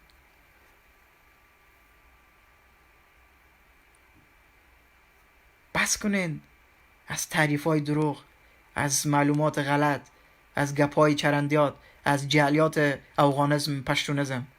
افغانا قدر روی شما کار کرده که امروز لازم نیست که خود افغان بیا برشان کار کنه، فعالیت کنه. تاجیکا میان به تاجیک توهین میکنن. تاجیک میاد زبان فارسی خود فراموش کرده، به زبان خود توهین میکنه. تاجیک میاد ما افغانا برادر هستیم. تاجیک میاد پشتونا نه گناه ندارن. افغان خودش نشسته سر بریده رئیس، تاجیک کشته رئیس، زمین دزدی کرده رئیس.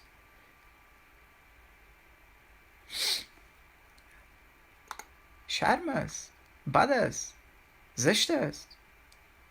بیدار شوین. تا چی وقت به این شکل زندگی کنیم؟ تا چی وقت به این شکل زندگی میکنین؟ خب بالاخره باید بیدار شویم. بالاخره باید برگردیم به اصلیت خود، به عزت خود. نمیشه این رقم، به این رقم نمیشه زندگی کرد.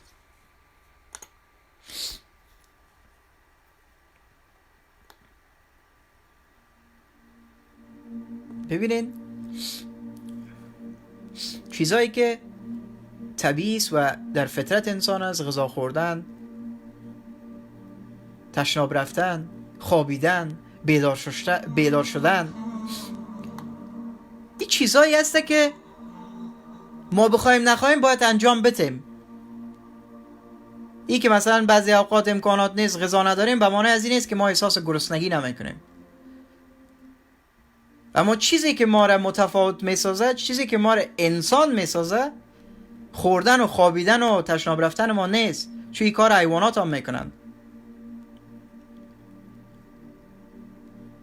ما از جمله حیوانات ناطق هستیم، با شعور. یعنی میتونیم که حرف بزنیم، منطق بگیم، دلیل بگویم، مثل گوسفند برخورد نکنیم، هر چیزی که بر ما گفته شد تایید نکنیم، معلوماتی که بر ما داده میشه او را تحقیق کنیم، بعد از او تایید کنیم، یا ردش کنیم یا تاییدش کنیم. وقتی احساساتی بودیم با معلومات، با سوالات برخورد نکنیم، بی‌طرف باشیم، حقیقت ها را پت نکنیم، آزاد حرف بزنیم، بدون ترس، بدون لرز، بدون از اینکه تحت تاثیر رابطه های ما، دوستی های ما، شناخت ما بریم، بدون از اینکه حتی تحت تاثیر گذشته خود بریم که من در گذشته به این مسئله زیاد باور داشتم، حالا اگر بر ضد از این مسئله حرف بزنم ایش خود شرم است، برای من مرگ رواست. نه، ایتو نیست. یک انسان با منطق، با معلومات درستی که برش میرسه، ایتو یک برخورد نباید بکنه. یک انسان با شعور، یک انسان دانا همیشه باید شیفته یاد گرفتن باشه، علاقمند آموختن باشه، خود را بهتر بسازه از دیروز خود. اگر فردا بیدار میشی مثل دیروز هستی، در کارت مشکلی هست. اگر با عادتهای گذشتهت ادامه میتی، زندگی میکنی که یک نواخت بدون دستاورد، خندهایی که به گریه میمانه و گریه هست اما فکر میکنی خنده هست. در کارت مشکل است، در برنامهت مشکل است. تجدید نظر کن. عمر گذشتنی است. به جوان بودن خود مغرور نشیم. به جوان بودن خود هیچ وقت مغرور نشیم. خصوصا وقتی میبینیم و میشنویم که اطفال 10 ساله، 12 ساله، 15 ساله، 18 ساله، جوانای 20 ساله از بین میرن. مایی که حتی 1 سال هم از اونها که بزرگ باشیم، برای ما کافی است که درس را بگیریم که نخیر، نباید مغرور باشیم، نباید وقت خود ضایع کنیم، نباید به خاطر از اینکه 4 نفر از ما خوش باشه، 4 نفر برای ما چک چک کنه، 4 نفر ما را جان و قربان بگه، ما هر کاری که دل از اونا خواست ما بر از اینا امو کار انجام بدیم. ما انسان هستیم، ما انسان هست شدیم، اما بعد از هست شدن ما به صفت یک انسان، تصمیم در دست خود ماست. که آیا ما انسانیت خود را حفظ میکنیم یا تبدیل میشیم به شیطان. انسان هست شدن به معنای از این است که انسان باقی میمانی همیشه. به این معنا نیست. درست است که شاید برای ما همون تو تعریف شده باشه، برای ما در گذشته همون تو تشریح شده باشه، اما حقیقت مسئله اتو نیست. در اسنس، در اصل انسان هستی، یک مسئولیت است. به این مسئولیت باید پایدار بمانی. این مسئولیت با مسئولانه باید پیش ببری. انسان هستم، اما هر کس برم هر دروغی گفت قبول میکنم. انسان هستم، اما دیگر انسان ها کشته میشه، طالب سر میبره، طالب انتحاری میکنه، اوغان در پخش مستقیم میاد به ناموست، به عزتت، به شرفت، به زبانت، به تاریخت، به فرهنگت، به تمدنت، به ارزش‌های تاریخیت، به دین و آیینت. هر دین و آیین، هر کسی که هر دین و آیین داره، ارزشت ما شاید برای تو ارزش نباشه، شاید فکر ما، اندیشه ما متفاوت باشه، اما وقتی دست درازی میکنی، به حرمتی میکنی، به عزتی میکنی، خصوصا به ناموس ما، به زبان ما، به فرهنگ ما باید به صفت یک انسان صدا بلند کنم، شعار دروغی ندم که 4 تا افغان از من خوش باشه. افغان کی است که خوش باشه نباشه؟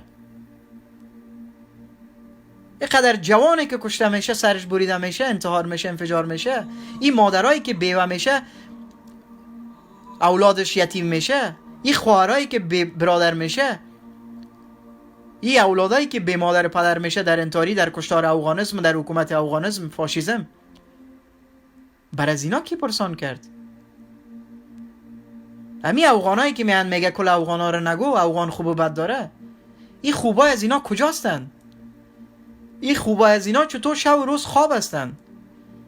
چرا با برنامه فیسبوکی از اینا ما هیچ وقت سر نمیخوریم که از حقوق دیگه مردم دفاع کنن، از زبان دیگه مردم، از بی‌عدالتی که با دیگه مردم شده دفاع کنن، صدا بلند کنن، از هویت و اصلیت مردم دفاع کنن و حقیقت‌ها از ظلمی که خودشان هم کردن او را بیان کنن صادقانه؟ کجاستن اینا؟ او خوبه که صدا بلند نکنه، او اصلا وجود نداره، او گم است، او با یک مرده میمانه. انسان وقتی زنده است که حرف بزنه، حرکت کنه، کار کنه، فعالیت کنه.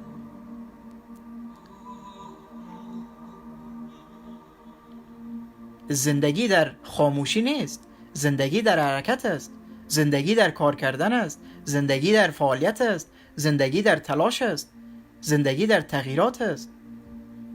اگر شما آب را در یک لیوان یا در یک گیلاس پاک هم بگذارین، با گذشت زمان این آب خراب میشه. هر جایی که آب بیسته، او آب گنده میشه. انسان در خلقت برای حرکت کردن است، برای فعالیت است، برای تاریخ رقم زدن است، برای خدمت کردن است، برای انسانیت است. برای نیست که بیا شعارهای دروغی بده، بیادر هستیم، افغان هستیم، ایتور هستیم. چطورت کنم که افغان هستی؟ هیچ نمیخوایم برادرم باشی؟ مگم زور است؟ زور است؟ مردم امروز با برادر اصل خود مشکل داره. نمیخوایم برادر باشم با تو، نیستم برادر تو. برادر فقط یک واژه نیست، یک مسئولیت است. تو به خاطر بازی دادن، به خاطر کشتن، به خاطر دزدی تاریخی، به خاطر جهل تاریخی آمدی مردم برادر هستیم، مسلمان هستیم، افغان هستیم. ندارم قبول. حتی حرف درست قبول ندارم افغان. به خاطر چی؟ اینقدر دروغ گفتی که حتی حرف دروغ اصلتم، راستتم بر من دروغ است.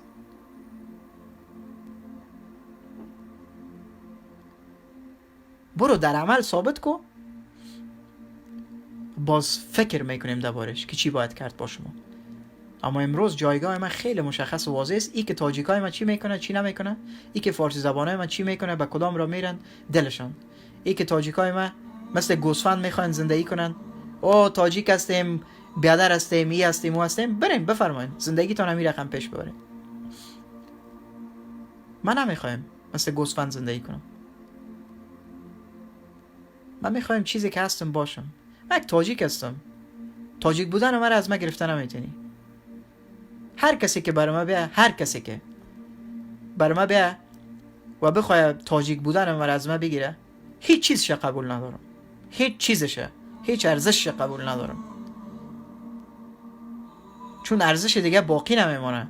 وقتی تو به حریم شخصی یک انسان تجاوز میکنی و میخوای چیزی که هست در خانواده‌ای که پیدا شده، به زبانی که صحبت میکنه، تکلم میکنه، به زبانی که اولین بار مادر با فرزند خود صحبت میکنه، میخوای او چیزا رو از پیشش بگیری، با او چیزا دست درازی کنی، دیگه ارزشی باقی نمونده که ما و تو روی از او فکر کنیم یا با هم روش صحبت کنیم یا هم فکر شویم.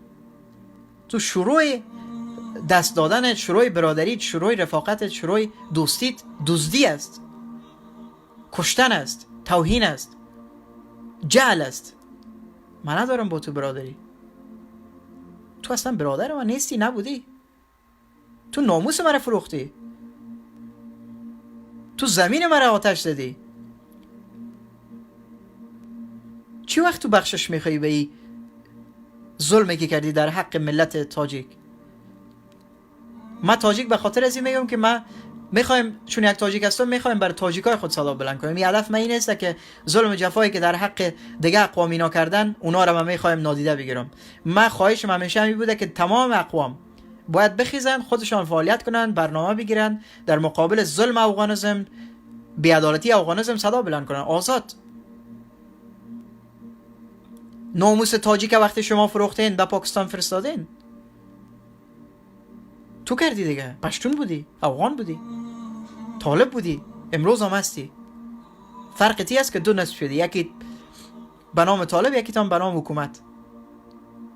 همو طالب هستی، همو اندیشه، همو فکر، همو برنامه، همو پروژه افغان سازی که ناکام هستین. ناکام هستین.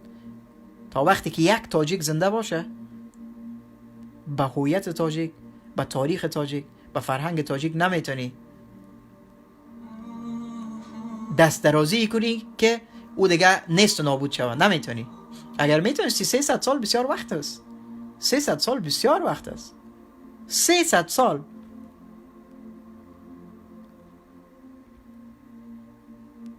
حالا خب بیخی نمیتونی. حالا اول قدرت های جهان وقتی با هم دیگر مشکل دارن، نمیتونن مشکل خدا شکلی حل کنن که برن نسل کشی کنن. نمیتونن. تاجیک امروز تاجیک 20 سال پیش نیست. تاجیک امروز بیدار شده، دور از تاجیک های چاپلوس و گوسفند طبیعت. تاجیک امروز آگاه شده. تاجیک امروز برگشته به تاریخ خود، به هویت خود، به فرهنگ خود، به زبان خود. امی خان که داشت، زی که داشت، اولین شکتان چی باشه؟ که بی عزت است، بی ناموس است. خب اگه واقعا با ناموس می بود، می آمد می گفت بله افغان بی ناموس است، به ناموستان دست درازی کرده، هلاک کنین افغانه. ای آمد هنوزم توهین میکنه. خب با ای برادری کنه. نه برین تاجیکای چاپلوس، افغان بیادرتان همیشه یک کامنت نوشته کرده، برین کتازی برادری کنین، زنگ بزنین برش در فیسبوکش، یگان خلوکا برش روان کنین، آدرسش بخواین، برین برادری کنین کتش. برین بیادر جانتان، تاجیکای چاپلوس، تاجیکای معامله‌گر، تاجیکای افغان صفت، برادرکتان، بیادر جانتان به ناموستان، به رهبرتان دو زده، فاش داده. برین این بیادرکتان از نزدیک ببینین، در آغوش بگیرین، رویش ماچ کنین، بگوین تشکر برادر.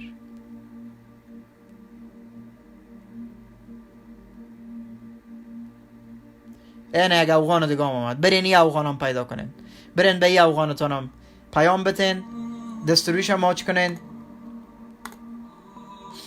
کی برادر تاجیکای چاپالوس هم براتون فاش داده برین.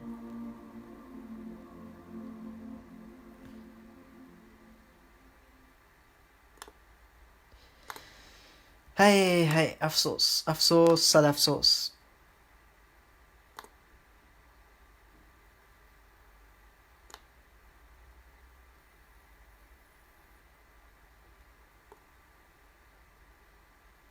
افغان بچه کاره اگر فاش دادین افغان بچه ها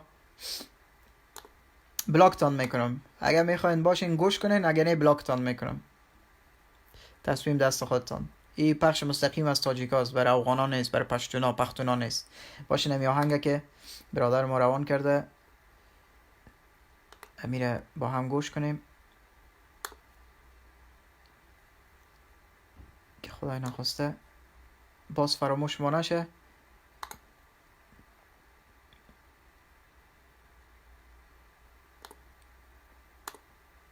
افغانا پاکتان میکنم.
مسعود بیا، حالیا رستم بیا، مسعود بیا.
تشکر میکنیم از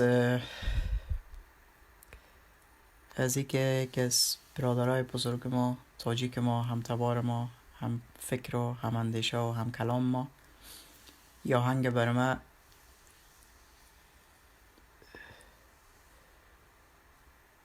فرستادن، نظر دادن. جهان سپاس، ممنونتان. تشکری میکنم از همه دوستا عزیزایی که لطف کردن پخش مستقیم را همگانی ساختن، چون ما پیام‌ها را متوجه نمیشم و شاید پیام‌های بسیاری از دوستا تاجیکای ما را نتونم خوانده، یا کسایی که در پخش مستقیم هستن پیامی گذاشته باشن. معذرت میخوایم. سلام مجدد خدمت دوستا عزیزا، خواهرها، برادرها، مادرها، هر آن عزیز و بزرگی که در بخش مستقیم حضور دارن. امید هر جایی که هستین سربلند و سرفراز و موفق باشین، به مبارزاتتان همیشه ادامه بتین. مبارزه ما ادامه داره. مبارزه ما برای یک روز، برای درست، برای نام کشیدن، برای شهرت، برای از اینکه وقت خود ضایع کنیم، به خاطر از اینکه دق آوردیم، به خاطر از اینکه تناستیم، به خاطر از اینکه بیکار هستیم نیست. کسایی که به این فکر هستن، شما منتظر بشینن، باز میبینین با گذشت زمان که ما چی میکنیم.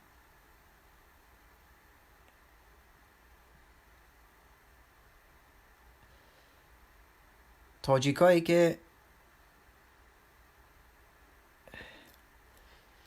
فکر کنم شاعر ای آهنگ را ساخته های آقای عبداللطیف پدرام است، به نقل قول از آقای اسمرای نصاری. سپاس، جهان سپاس. بسیار آهنگ پرمعنا، انقلابی، پر از انگیزه و بیداری برای مردم ما.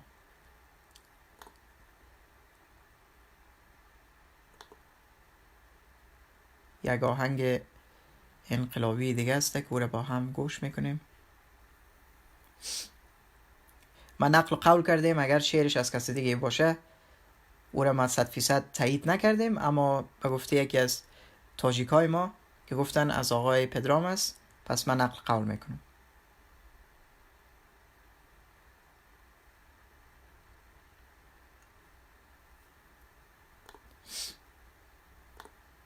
حمید جان خوب هستی؟ آقای رستم تاجیک هستین؟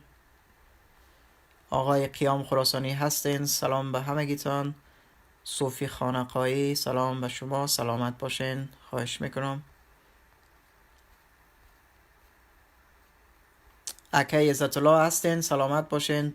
جهان سپاس که تا این لحظه ما را همراهی کردین. یکی از خواهرای ما به نام مریم نصیری پیام گذاشتن. تشکر از پیامتان، تشکر از اینکه در پخش مستقیم حضور پیدا کردین. ممنونتان. هر جایی که باشین سربلند و سرفراز باشین.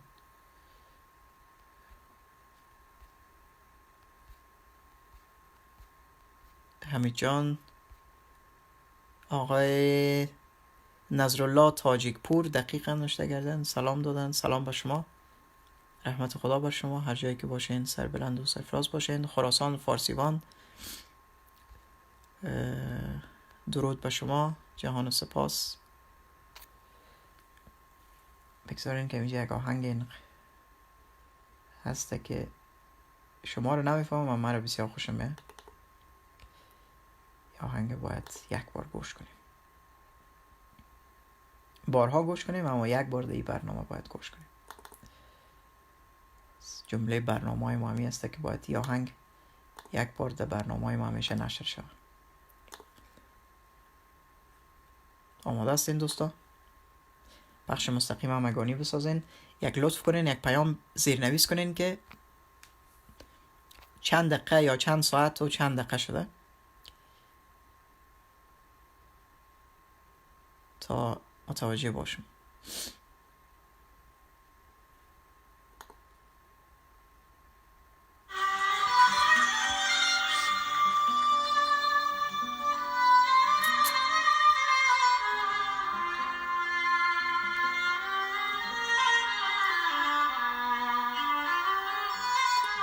گوش کنین که خراسان ما را چی کردن.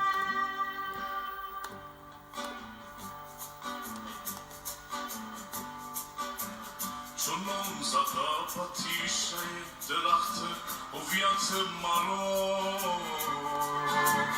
که خوش کرده از ریشه حقیقت مرا، منی که صاحب نشانی و نشانه بودم، منی که وارث زمین و زمانه بودم،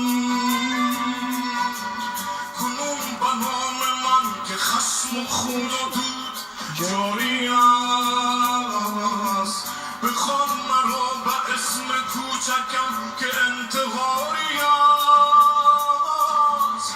ای سرزمین آسان من، ای باور سخت و آسان من، ای سرزمین آسان من، ای باور سخت و آسان من.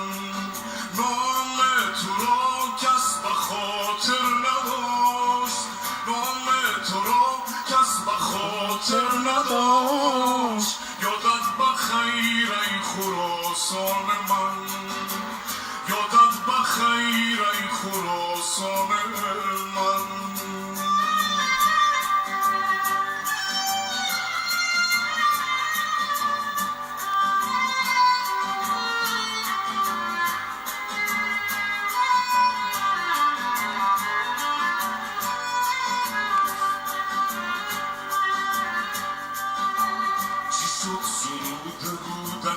کجاست شعر مولوی؟ چی شد شکوه شب نام و زبان پهلوی؟ نه حافظی کنار تو، نه سعدی مقابلت، و مردمان احمق همیشه بوده قاتلت. وطن بدون نام تو برای من وطن نبود، و نام این وطن دروغ بود مال من نبود. ای سرزمین هراسان من، ای باور سخت و آسان من، ای سرزمین هراسان من، ای باور سخت و آسان من. نام تو را کس به خاطر نداشت، نام تو را کس به خاطر نداشت. اولادای افغان انتحاری پارازیت پخش نکنین، زنگ نزنین. شما را نه کسی دعوت کرده، نه از شما کسی خواست زنگ بزنین. خب با این کارتان دوباره پلش میکنم از سر. باز بشنوین، باز در بگیرین، باز بمیرین. بشنوین از شروع.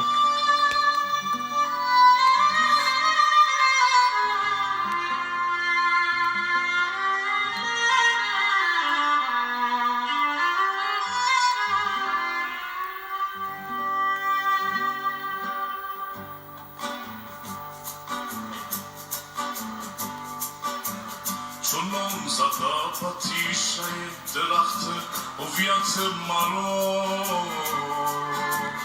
که خوش کرده از ریشه حقیقت مرا، منی که صاحب نشانی و نشانه بودم، منی که وارث زمین و زمانه بودم،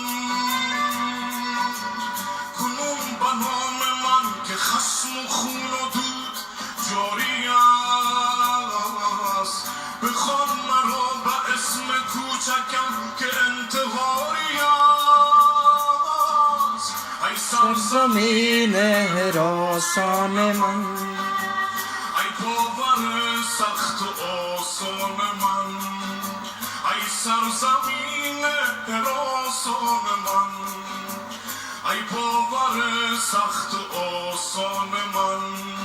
نام تو را کس به خاطر نداشت، نام تو را کس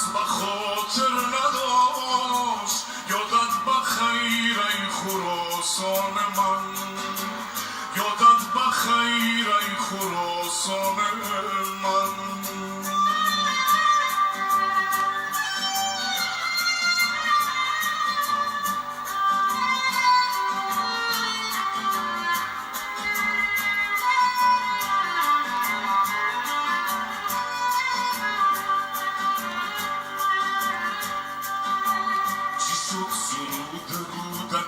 کجاست شعر مولوی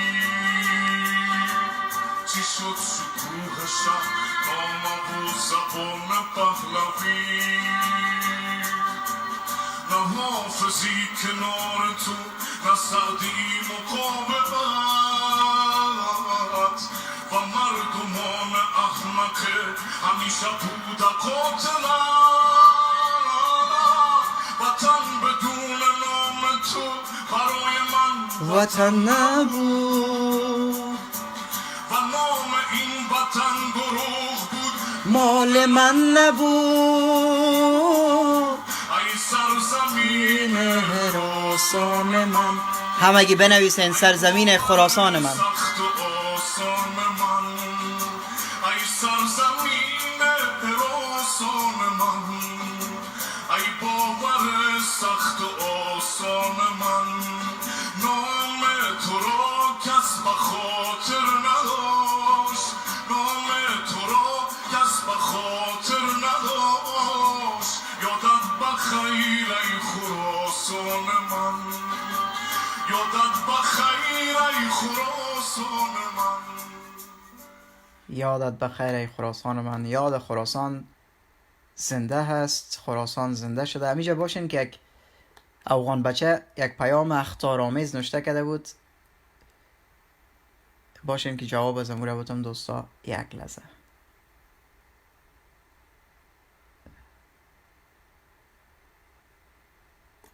خب شرف عزت ندارن، همه گیره بی شرف و بی عزت فکر میکنن.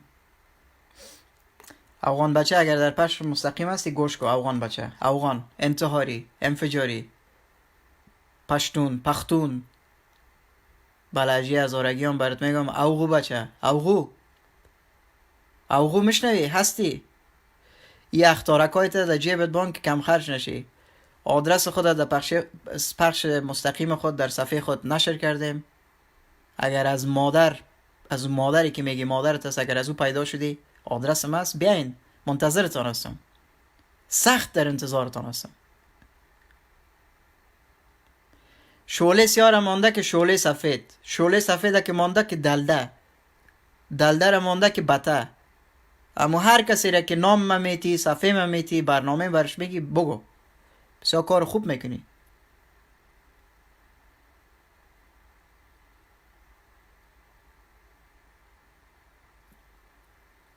مشکل شما افغانایی هسته که شما انفجاریا و انتحاریا هسته که با تاجیکای اصیل شما سر نخوردین.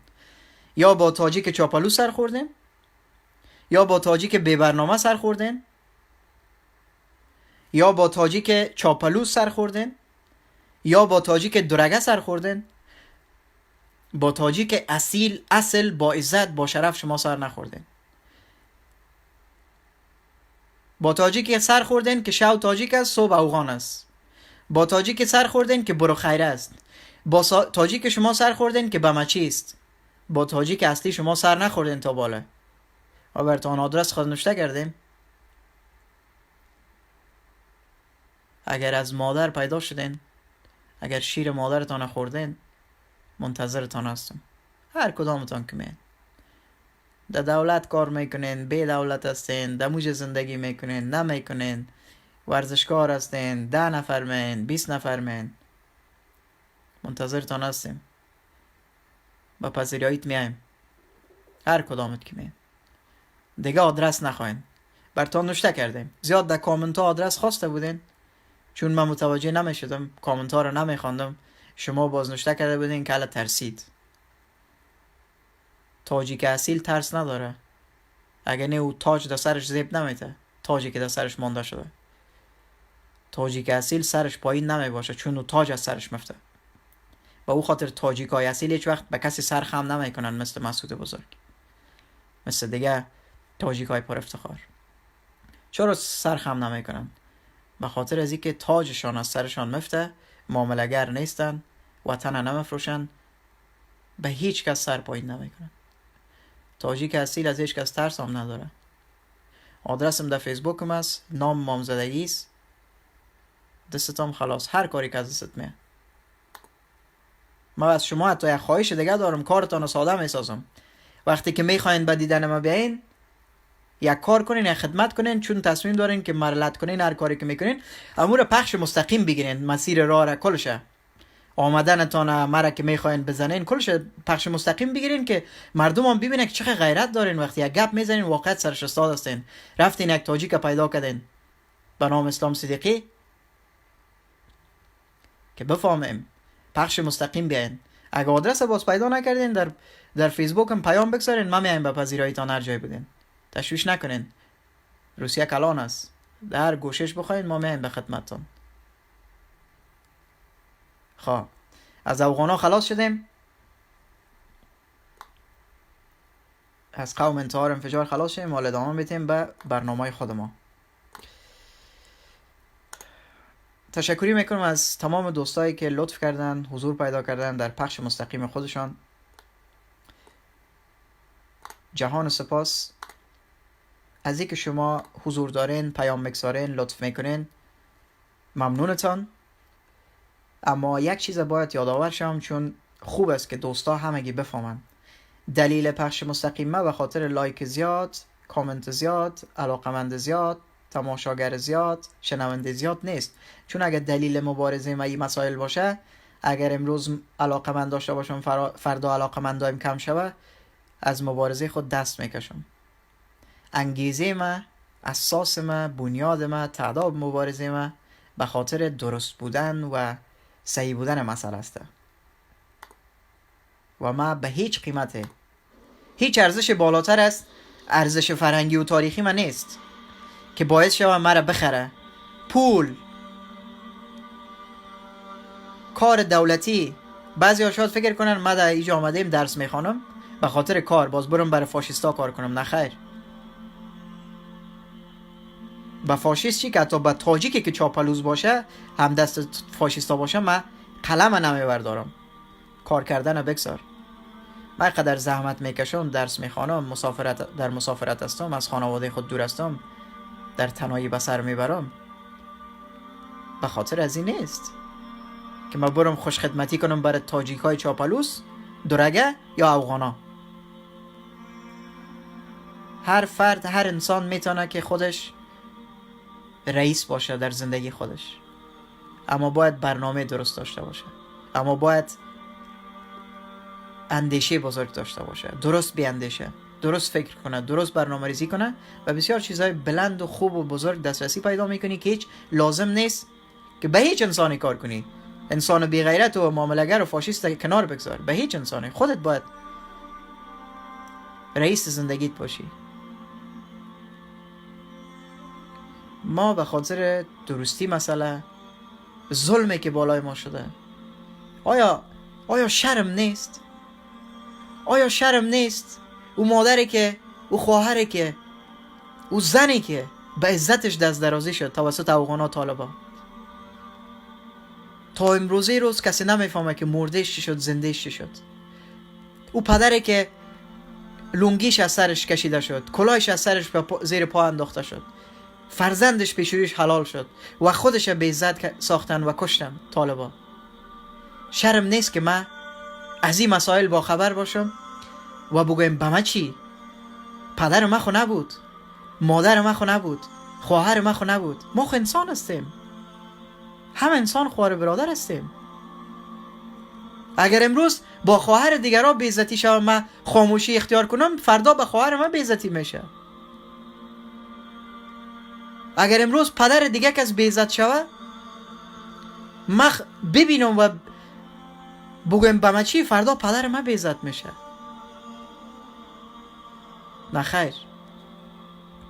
در بی‌عزتی، در بی‌عدالتی خاموشی نمیکنم هیچ وقت، حتی که به قیمت جانم تمام شود. و هیچ انسان آگاهی کار باید نکنه.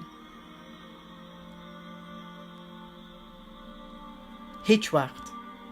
ما مسئولیت داریم. مسئولیت انسان وقتی بسیار دشوار و سخت میشه که بیشتر آگاه شود. و قول مولانای بزرگ که میگه هر کی آگاهتر بود پر دردتر، هر کی ناگاهتر بود هیچ دردتر. هر چقدر آگاه میشی، هر چقدر میفهمی، اما قدر حساس میشی، اما قدر متوجه میباشی، اما قدر درکت، برداشتت بیشتر میشه. اصلا وجدان من قبول نمیکنه که تمام ظلم و جفایی که صورت گرفته اینا رو نادیده بگیرم. میتونم کسی مرا مجبور نساخته جز وجدانم. میتونم هر کاری بخوایم انجام بدم. کسی نیست که جلوم بگیره، کسی نیست که مرا ببینه، کسی نیست که مرا پرسان کنه، کسی نیست که مرا بگه چرا. اما انسان خب به این مسائل حس نشده. اما این خب کافی نیست که شعار انسانیت بتیم اما در عمل با سر را بریم. وقتی شعار میتیم مسئولیت داریم، باید دستاورد داشته باشیم. وقتی شعار بتیم کسی از پیش ما بپرسه که دستاورد چیست، نباید دست خالی باشیم. درسی که من میخوانم امروز، کاری که من میکنم، زحمتی که من میکشم به فکر خودم زحمت است. مسافرتی را که قبول کردیم، دوری از فامیل قبول کردیم، تنهایی را که قبول کردیم، به خاطر فایده و نفع شخصی خودم هیچ وقت نبوده و هیچ وقت نیست.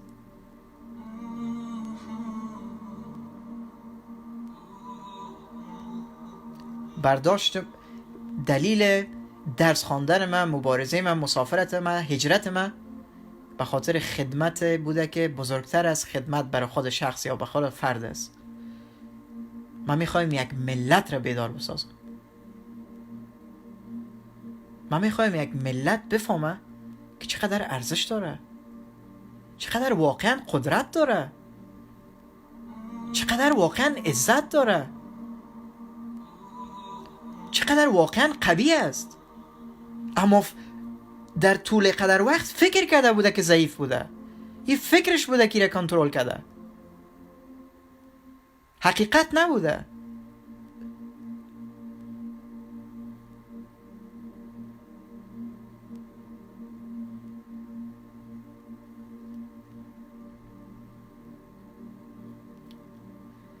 یک خواهر ما ایجا به نام مریم ناصری پیام نوشتن. من فارسیش هم میگم. گفته آیا کدام راهی هسته که صحبت کنیم؟ اگر هدفتان مستقیم در پخش مستقیم هست، متاسفانه نه.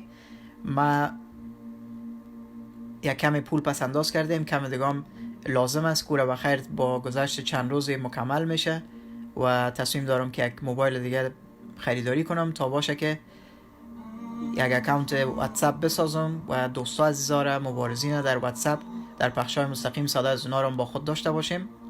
دیگه متاسفانه نمیتونین مستقیم تماس بگیرین. اما اگر میخواین که در شخصی صحبت کنین، میتونین که شما پیام صوتی بگذارین و هر وقتی که وقت یاری کنه، امکانات باشه، میتونم که با شما با تماس شم، صحبت کنیم روی هر مسئله که خواسته باشین. تاپیک شما انتخاب کنین، صحبت کردن از من.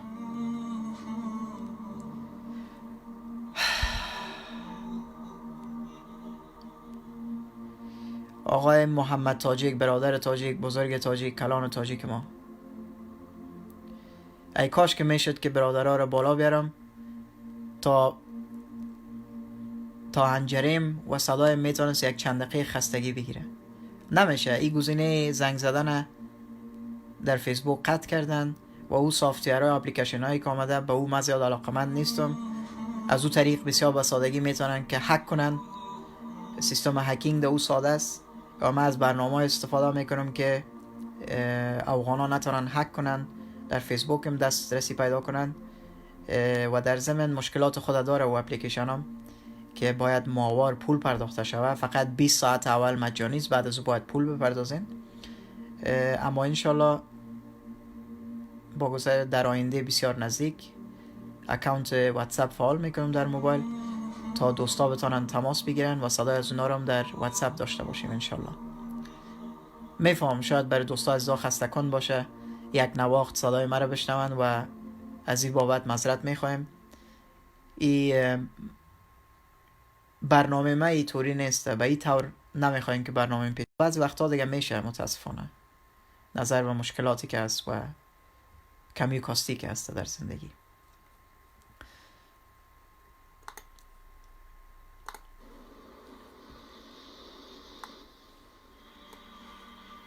خواهش میکنم خواهر عزیز، خواهش میکنم، من در خدمت هستم انشالله. درباره هر چیزی که میخواستین صحبت کنین، هر کاری که بود که از دست من پوره باشه، از دست من برآورده شوه، من بتونم در او عرصه و شما خیری برسانم، کمکی کنم، دستگیری کنم، همکاری کنم، انشالله که دریغ نمیکنم.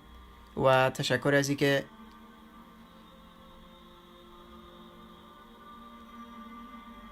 پیام همکاری گذاشتین. جهان سپاس، همی که درک دارین، همی که احساس کردین، همی که متوجه از این مسئله شدین. ممنون. یادآوری از این مسئله به خاطر از این نبود که خدای نخواسته ما بخوایم که کسی باید در این زمینه مرا کمک کنه. فقط خواستم که واضح صحبت کنم و این مسئله را در جریان بگذارم تا دوستا عزیزا مطلع باشن که چرا ما نتونستیم که درست برنامه ریزی کنم تا دیگران زنگ بزنن. اما انشالله که مسئله حل است، فقط منتظر خریداری هستم. شاید چند روز دیگر در بر بگیره.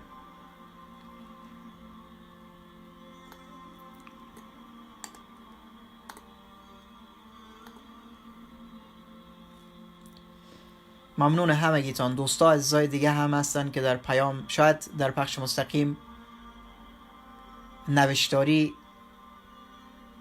اونا رو ندیده باشیم نوشتهشان، اما در شخصی برای من پیام فرستادن، پیام صوتی، و گفتن که اگر آدرس خودم نمیتی یک آدرس دیگه بر ما بده که ما برات مستقیم نه تنها موبایل، کامپیوتر، میکروفون، تمام تجهیزاتی که بتونه در این عرصه خودت کمک کنه ما برات بفرستیم. ممنون همگیتان، سپاس از همگیتان. من به یک چیز باور دارم که وقتی انسان یک مسئولیت را میپذیره، برای از اون مسئولیت خود باید کمی زحمت هم بکشه. من جاهای دیگه هسته که اگر تماس بگیرم شاید من میتونستم این موبایل اصلا احساسم نکنم که یک موبایل کمبود دارم، اما من یک پرینسیپ دارم. هم انسان ها باید یک پرینسیپ داشته باشن. وقتی تصمیم میگیریم که مبارز باشیم، باید در مسیر راه مبارزه با هر بندشی که سر میخوریم، راه ساده‌ش است که زود به گزینه کمک بدویم. اما خوب است که آدم زحمت بکشه، خودش اما مشکل خود حل کنه. اگر باز حل نشد، بله مشکل نیست که همکاری صورت بگیره. و انشالله مشکل موبایل هم حل شده و من انشالله واتساپ خود فعال میکنم و بسیار ایره واقعا از ته قلب میگم، اما تو صادقانه براتان میگم که شدید منتظر عزیزم که شما عزیزارم صدایتان رو بشنوم، صدایتان رو داشته باشم، حرفایتان رو گوش کنم و از شما یاد بگیرم. کسایی هستن در پخش مستقیم که علمشان، دانششان، فهمشان مده او سطح رسیدن چی که فکرشان تا بار شاید نکرده باشم. هستن کسایی که چیزایی رو تجربه کردن، چیزایی رو دیدن که میتونن مستند صحبت کنن، یک کتاب هستن خودشان. اما متاسفانه که تا که این مشکل حل نشه صدای از عزیزا و دوستا رو نداریم، اما که در آینده نزدیک شما رو با خود می داشته باشیم و بی صبرانه منتظرتان هستم تا صدای شما عزیزا رو با خود داشته باشیم. یک آهنگ دیگه هستم، من او را با شما شریک می سازم، با هم گوش میکنیم دوستا عزیزا.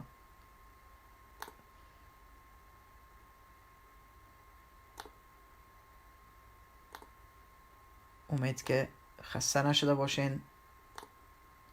من هم زیاد از این بیشتر وقتتون از بیشتر نمیگیرم، فقط چند دقیقه دیگه صحبت میکنیم و از حضورتان مرخص میشم انشالله.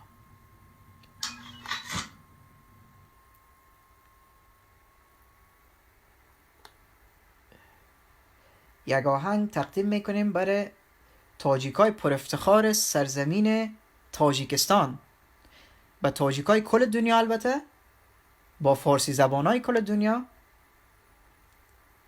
و خاصتا به تاجیکای پر افتخار سمرقند و بخارا، او طرف دریای آمو. ای آهنگ و ای تاجیکای عزیز ما.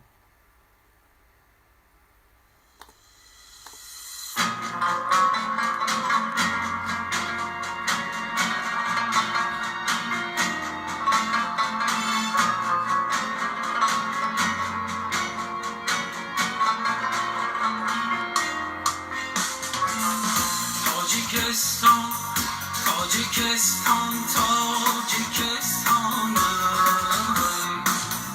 ای کوهن منظومه سبزی خراسان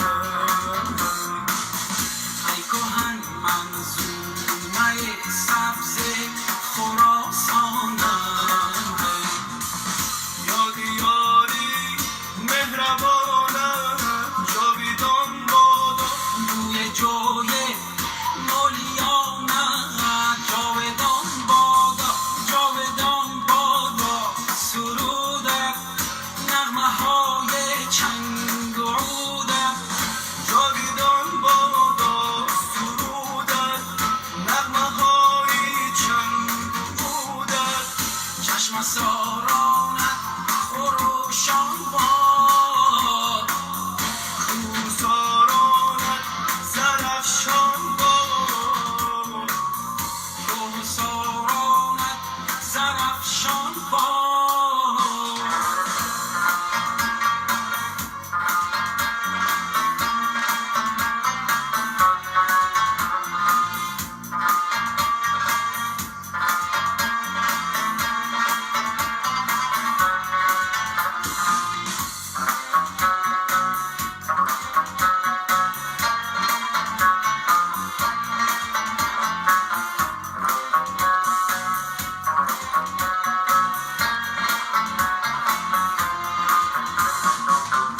از هریبا یادی یاری مهربان پرواز کردم بشنو از نیرا و آهنگی دیگر آغاز کردم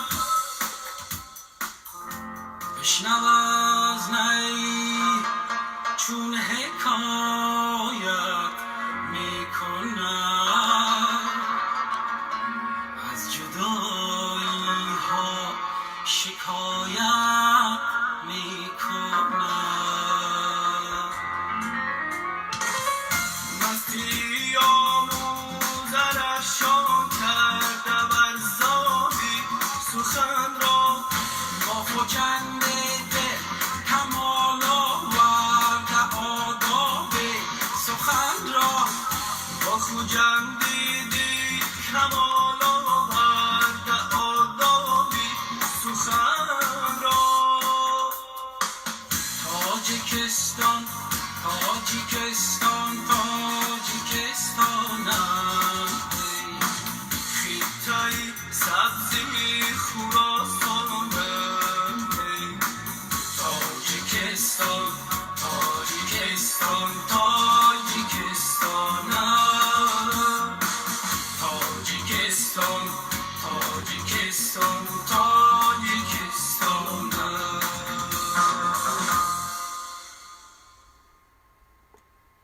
تاجیکستانم، روح و روانم، تاجیکانم، دل و جانم. باشین که یکی از شادختای سرزمین خراسان، شادختای تاجیک ما براتان میخوایم عکسش بگذارم. شاید کمی ناراحت شوین، اما خوب است که این شادخت خراسان فراموش نکنیم هیچ وقت. اگر پیدا کنم عکسش، اگر نه باز بار بعدی باز یک برنامه میگیریم روش صحبت میکنیم.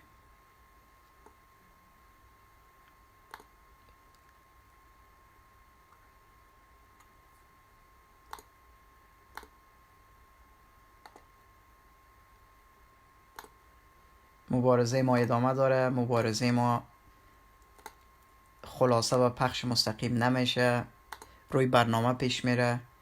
برنامه عملی باید داشته باشیم و داریم و امید ما همی است که باید با ما روز به روز تعداد ما بیشتر شود و با ما یک جای شوند دوستا و عزیزا، تا برنامه ما بیشتر و خوبتر و قویتر پیش بره.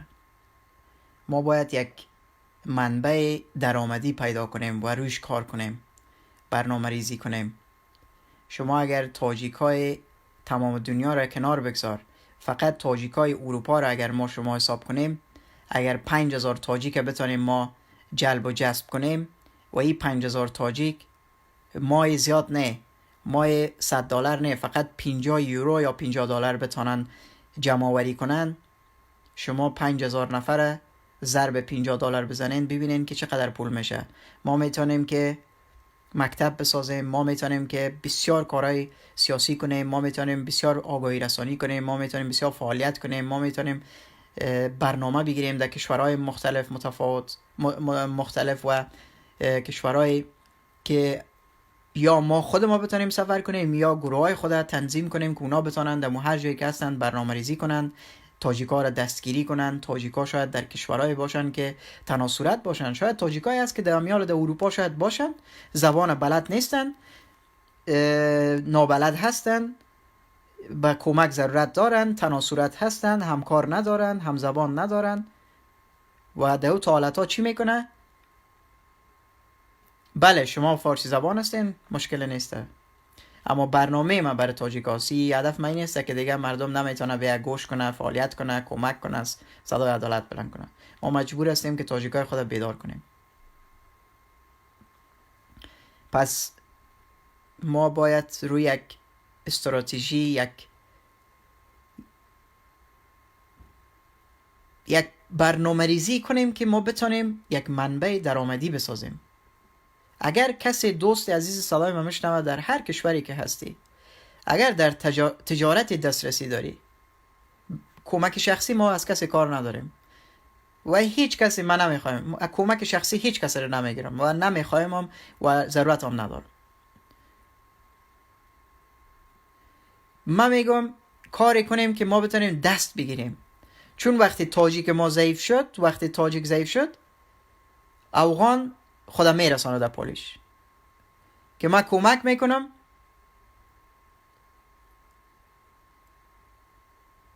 اما به افغان شو. من کمک میکنم زیر نام افغان، زیر افغانیت، تحت شعار افغانیت، زیر بیرق جعلی افغانا، زیر نام جعلی افغانستان. ایجاست که تاجیک باز ضربه خورد. به خاطر از اینکه از اوت یک میکروب، از اوت یک معلومات غلط، از اوت یک مرجع کمک رسانی ما تاجیکای خود حفاظت کنیم، ما مجبور هستیم که ما در خط اول قرار بگیریم. وقتی یک تاجیک ما ضرورت به کمک داره، ما باید در اون سطح امکانات خود برسانیم که برشان برسانیم خود در هر کشوری که باشیم. اما مرکزیت ما باید یک جای باشه، ثابت باشه، پول جمع آوری شه ماهانه، حسابدهی باشه، برنامه باشه، تا بتونه مردم اعتماد کنه و بتونیم که ما برنامه خود درست پیش ببریم. در قرن 21 در زمان و عصری که ما زندگی میکنیم، پول حرف اول میزنه. باید پول داشته باشیم. برنامه ما روی پول پیش میره، صحبت های ما روی پول پیش میره. اگر ما بخوایم اجتماعات خود داشته باشیم، تاجیکا اوجه بیان، فارسی زبانا بیان صحبت کنن، البته برنامه از ما باشه، کل امکانات، کل برنامه ریزی دست ما باشه، ما به پول نیاز داریم. ما به یک مرجع نیاز داریم که بتونه مرجع یا منبع درآمدی باشه بر ما، که از اون طریق ما بتونیم پول درآمد داشته باشیم، بدون از اینکه فکر کنیم در این ما داریم مای بعدی چی میشه. ما باید کسایی را در انجمن خود، در مؤسسه خود داشته باشیم که اونا قابل اعتماد باشن، بتونن مانع پول بفرستن تا پول درآمد ما زیاد شود، پول ما بیشتر شود، ما بتونیم روی پروژه های کلان کار کنیم. بیداری تاجیک، قوت بخشیدن تاجیک، قوی شدن تاجیک، برگشت تاجیک به تاریخ و تمدن و فرهنگش. به این معناست که انسانایی که از دیگه تبار و از دیگه دیار و از دیگه زبان هم هستن، اونام در پالی ما با گذشت زمان بعد از اینکه تاجیک خودش قوی شوه، اونا رو هم از تاریکی نجات میده. من با یکی از دوستا، برادرها، بزرگای تاجیک به تماس هستم. روی یک برنامه، روی یک پلان کار میکنیم تا بتونیم که یک کاری کنیم که بتونیم با همکاری دوستا، با کمک یاری عزیزا، یک منبع درآمدی بسازیم برای تاجیکا. و این کارا میکنیم. هیچ چیز ناممکن نیست. این کار شدنی است. اما باید روی برنامه پیش بریم. مهم است که روی برنامه پیش بریم. لازم است.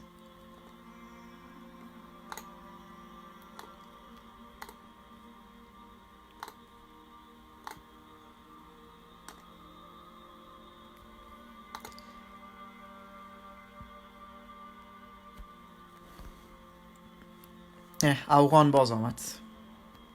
عالمی افغانا را کی دعوت کرده؟ از اینا کی سوال کرده؟ اینا را کی گفته که می پخش مستقیم برای می افغاناست؟ ما حتی برای تاجیکای چاپلوز گفتیم، به تاجیکایی که درگ هستن، به تاجیکایی که شو افغان هستن و روز تاجیک میشن یا روز تاجیک هستن و شو افغان میشن، حتی بر از اونا گفتیم که اگر مسیر مشخص نداری، اگر به هویتت برنگشتی، اگر چاپلوز هستی، اگر هنوزم با اینقدر ظلم و جفایی که در حق شده، در حق مردمت شده، در حق تاریخت شده، در حق زبانت شده، هنوزم تو افغان هستی، کارت نداریم در پخش مستقیم. ما نبیا برادر، کارت نداریم. نه با تو ما صحبتی داریم، نه با تو ما مشکلی داریم، هیچ کارت نداریم. ما وقت نداریم به انسانای کودن. ما در قرن آگاهی زندگی میکنیم. اگر این قرن آگاهی، قرن معلومات، قرن تکنولوژی انسانا را بیدار نسازه، انسانا را متوجه نسازه، هیچ قرن دیگه نمیتونه این کارا کنه.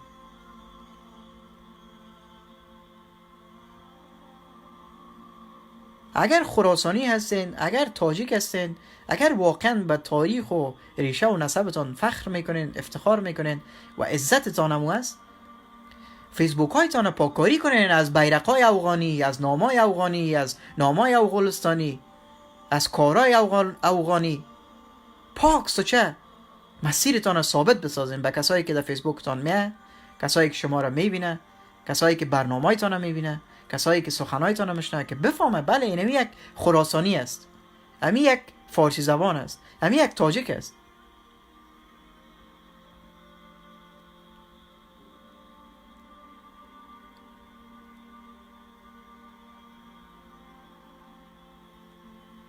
این رقم نمیشه. شما یک کار میکنین که در دوراهه خود گیر دادین. حالا خامیر سایک چی بگویم هم یا افغان بچره؟ اصلا لغمانی رو چی بگویم؟ لغمان مشرقی که بود سرزمین فارسی زبانا بود، خب بالخصوص سرزمین تاجیکا. اینا گرفتن مردم و سرزمین به زور پشتو یاد دادن. حالا بسیاری تاجیکاست خود از لغمان و جلال آباد میگن ما تاجیک هستن، افغان میگن خدا. خب خیر، این بس از سویه از اینا بالاست. اما اینمی لغمانی بچه آمده که یک متل هم دارن اینا به نام شادی باز یاد میشن. در وطن لغمانی ها را که هر کس میبینه، ما در صنفی های ما لغمانی بود، شادی باز میگفتیم، صدا میکردیمشان. او شادی باز بیار قلمه، او شادی باز کتاب بیار. باز میدوید بسیار بمو خوب خیز میزد که کتاب دستش میآمد. خب اینی شادی باز آمده میگه ما افغان هستم. افغان هستی؟ ما کی گفتیم تو افغان نیستی؟ برای تبریک باشه، تو در خانواده افغان پیدا شدی، افغان هستی. حالا ما کی گفتیم تو افغان نیستی؟ حالا ما خب با افغانیت تو اصلا مشکل ندارم. ما همیشه تاکید ما بوده که تو افغان هستی و تو افغان میمانی. و افغان بچه‌هایی که برای من اینجا زنگ میزنن، صدای کامپیوتر ما برای من مشکل ایجاد میکنن، براتون میگم که زنگ نزنین. اگر در خانه کس هست، اگر بس است، اگر شیر مادرتان خوردین، انسان هستین، ذره انسانیت در وجودتان هست، خب باید حرف بفهمین. زنگ نزنین، نه تلفنتون رو میبردارم، صدایتان اینجا قطع میکنم بیفایده، هیچ مشکلی هم ایجاد کردن نمیتونین. فقط میگم زنگ نزنین، وقتتان رو ضایع نکنین، برین یک کتاب بخونین، برین دروغای پت خزانه تان رو بفهمین، یاد بگیرین که افغانا چقدر ظلم کرده در حق انسانای سرزمین خراسان. زمین مردم رو دزدیدن، به ناموس مردم دست درازی کردن. یک افغان می فکر کو چقدر جالب است، خنداور است. در قرن 21 یک افغان میگه زبان تو فارسی نیست. خب وقتی شروع بحث یک انسان باید یک جهالت است، آیا منطق چی میگه؟ منطق چی را ایجاب میکنه که با این صحبت کنی؟ نه.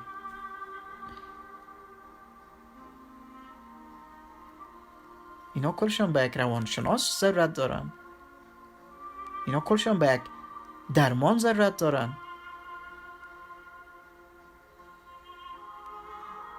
چی به منطقی است؟ آمدی به زبان دیگران تجاوز میکنی. مثل که ما برم به یک ترکی بگویم که زبان تو ترکی نیست، زبان تو کردی است. یا ما برم به یک عرب بگویم زبان تو عربی نیست، زبان تو انگلیسی است. یا ما به خود اجازه را بدم که به یک افغان بچه بگویم که او افغان بچه، او افغول، او پختون، او پشتون، زبان تو پختون نیست، پشتون نیست، افغانی نیست، زبان تو زبان زرگری است. نمیشه، منطقی ایجاب نمیکنه. این منطق نشد، این شعور نشد.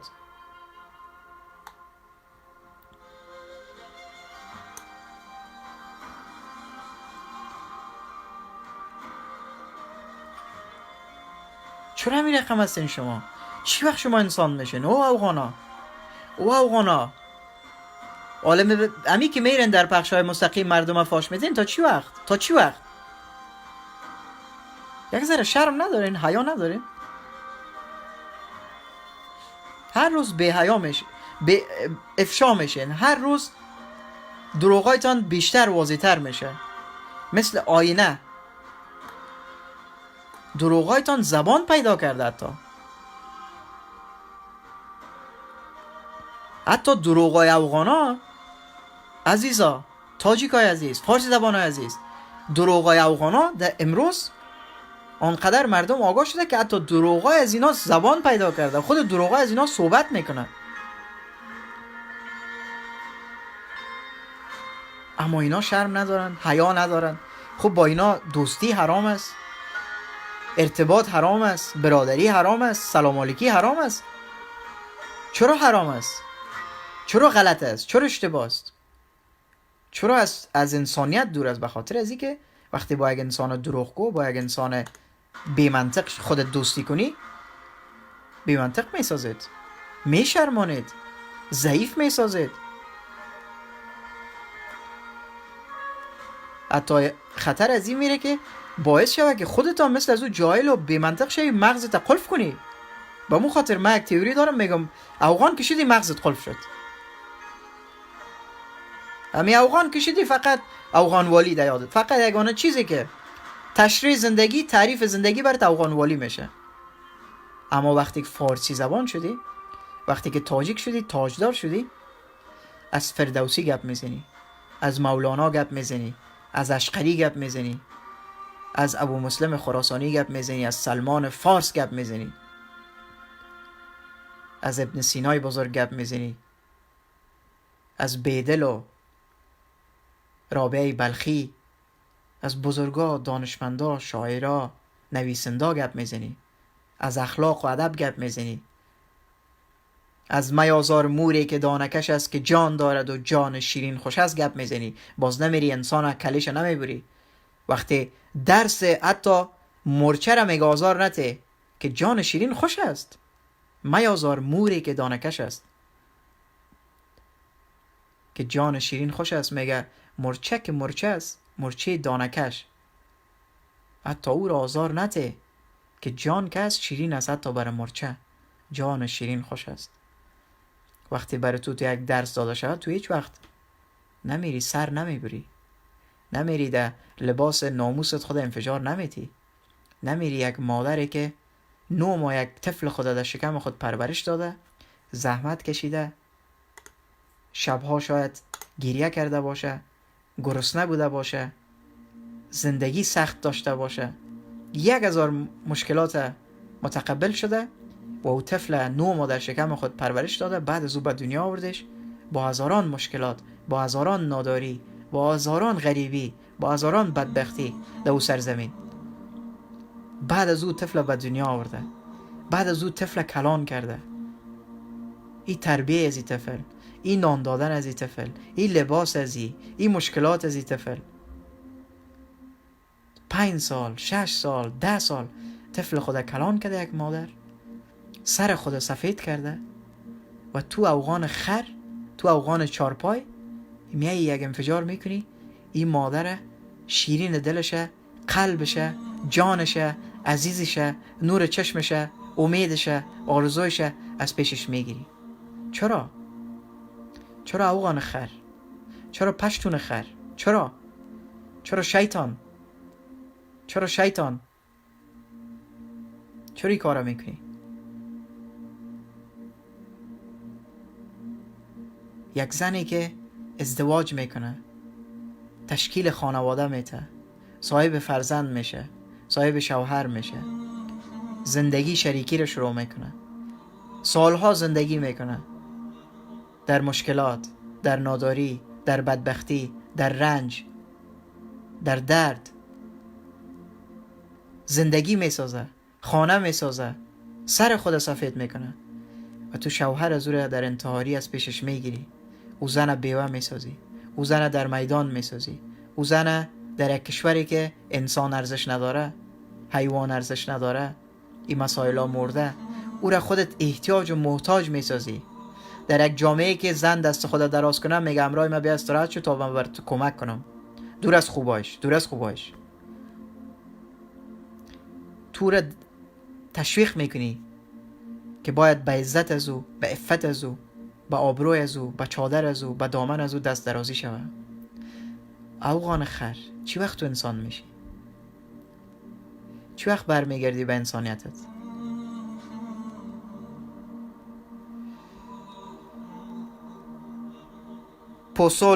پوسولانیستی، موسولانیستی، هر چیزی که هستی، نام گنده پوسیده مردار افغانستان را دیگه نگیری. پیامتان پاک میکنم.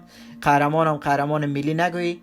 قهرمان تاجیکاست، قهرمان انسانای آزاده است از هر گوشه دنیا که باشه، قهرمان بشریت است، ابرمرد تاریخ است، قهرمان خراسان است، قهرمان فارسی زبانای واقعی است. دیگه نام افغانستان، نام گنده وحدت ملی و برادری را برای من نگیری. برو دیگان پخشای مستقیم گنده و مردار افغانا، هر چیز که میگی بگو، هر چیز که میگی بگو، کاری برات نداریم، هیچ کاری برات نداریم. هیچ انسان نمیشین شما. اگر واقعا یک تاجیک هستی، یک فارسی زبان هستی، شرم باد بر تو.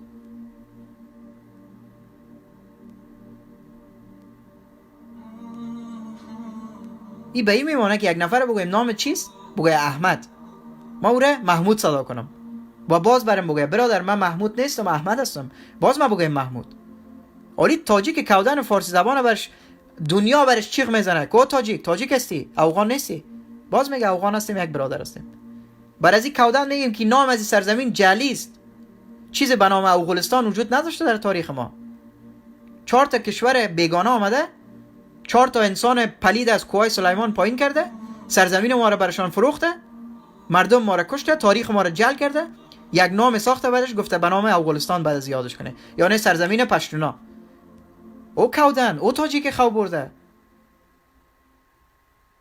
نام جعلی را یاد نکو. بیدار شو. تا چی وقتی رقم؟ شرمم خوب چیز است.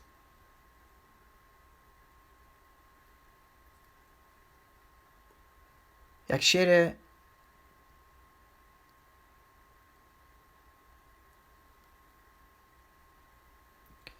درست است انشالله. زنگ نزن اقبال پنشیری، هر کسی که هستی، از پنشیر هستی، تاجیک هستی، از پروان هستی، از ما هر جایی که هستی، زنگ نزن. سعی کن یک انسان باید قدر منطق داشته باشه که وقتی میبینه که یک کسی در پخش مستقیم است زنگ نمیزنه.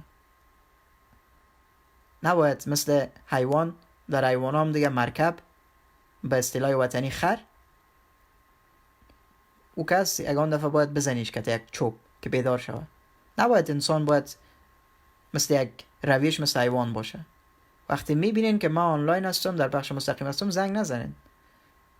و من علاقمند از هم نیستم که هر کس به من زنگ بزنه و بشینم بس کنم. چی بس دارین؟ بس دارین برین فعالیت کنین، برین ویدیو ثبت کنین که من صدایتان رو بشنوم، برنامه‌تان رو ببینم. اینمی کلان خدمت است. یک کس دیگه یک چند وقت پیش یک چیز جالب قسم میکنم،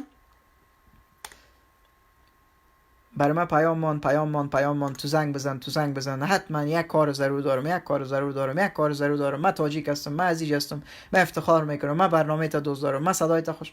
خب سعیس گفتم بیا به می زنگ بزن. خب بر ازی زنگ زدم. سلام جناب، چی خدمت؟ بفرما. گفته بودی زنگ بزن. اینا زنگ زدم. والا باش تو والا دا بیرون هستم، تو باش تو چیسته چی گپ؟ نه در فکر از یا نباش، گمش که در قصه از این مردم نباش، قار نشو، جگرخون نشو. او برادر همینطوره کی گفته بیا برای من نصیحت کو؟ مثل یکی از دوستای جنامش نمیگیرم برای من نصیحت کرد، من چون امرای دخترها قرار نگذار. ببینین اخلاق انسانی ایجاب نمیکنه که شما بیاین تو درس ها رو برای من بتین. لطفاً نه به خود توهین کنین، نه به فارسی زبان بودنتان، نه به تاجیک بودنتان. وقتی حرف میزنین بفهمین که چی رقم باید حرف بزنین، با کی چی رقم صحبت کنین. من شما را درست نمیشناسم، من نمیفهمم که کی هستی. برای ما تو یک امر میکنی که فقط پدر ما باشی. یک گپ کلیتان آواز کنم. یگانه شخصی که من مادر جانم فوت کرده، بعد از مادرم حرفش میتونه مرا در لرزه بیاره، در تکان بیاره، حرف پدرم است که 2 بار فکر نمیکنم، حرف پدرم است. وقتی میایین آداب معاشرت، آداب صحبت کردن مراعات کنین. با مو شکل زبان فردوسی با هم پیش میریم، برخورد میکنیم. مثل که نفر زنگ زدیم جناب عالی را به ما آمده نصیحت میکنه. او نه نترس. حال تو چی فهمیدی که ما ترسیدیم؟ ما از خودت کمک خواستیم، ما بر تو گفتیم ما ترسیدیم، بر ما زنگ بزن، مرا مثل یک اشتوکک دگاواره بنداز. ما بر تو گفتیم بیا مرا مورال بده که تو بهتر بیا. اولین حرفت نصیحت از برای من. نصیحت نکو. اگر کدام نظر داری، کدام پیشنهاد داری، بفرما، بنویس. اگر پیشنهاد خوب باشه، نظر خوب باشه، من میبردارمش. ضرور نیست که من نامت بخوانم در کل جای اعلان کنم که فلانی شخص برای من یک نظر بسیار خوب داد، ما او را از او یک چیز یاد گرفتم. من همیشه شعارم است انسان در بحث کردن، در صحبت کردن باخت نداره. یا میبری یا یاد میگیری. خلاص. ما بسیار چیزا را از شما آموختیم، بسیار مسائل متوجه شدیم، اما این به این معنا نیست اجازه رو به خود نباید بدیم. نه من نه شما که بیایم بدون از این که بفهمیم که این شخص عادتش چی است، هدفش از زنگ زدن، از تماس گرفتن شخصی چی بود، شخصیت از چی است، کی است. او کت دخترها قرار نگذار. چی معنا؟ چی معنایی؟ منطق از این حرف ده کجاست؟ چی معنا داره این حرفت؟ خواهم میره تشریح کن برای من که من بفهمم. من کم بیسواد هستم، نادان هستم، یکم مرا هوشیار بساز.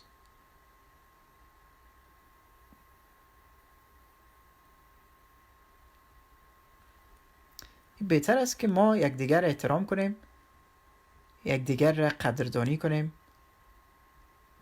مهم نیست که این به این معنا نیست که تمام نظریات ما باید با همدیگر 100%، اما احترام یک چیز است به نام احترام. احترام دو جانبه است، از 2 طرف است. متقابل، احترام متقابل گفتن.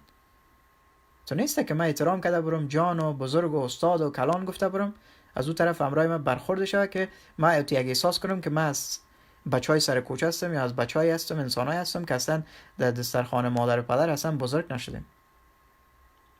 خود صفتی نمی کنم.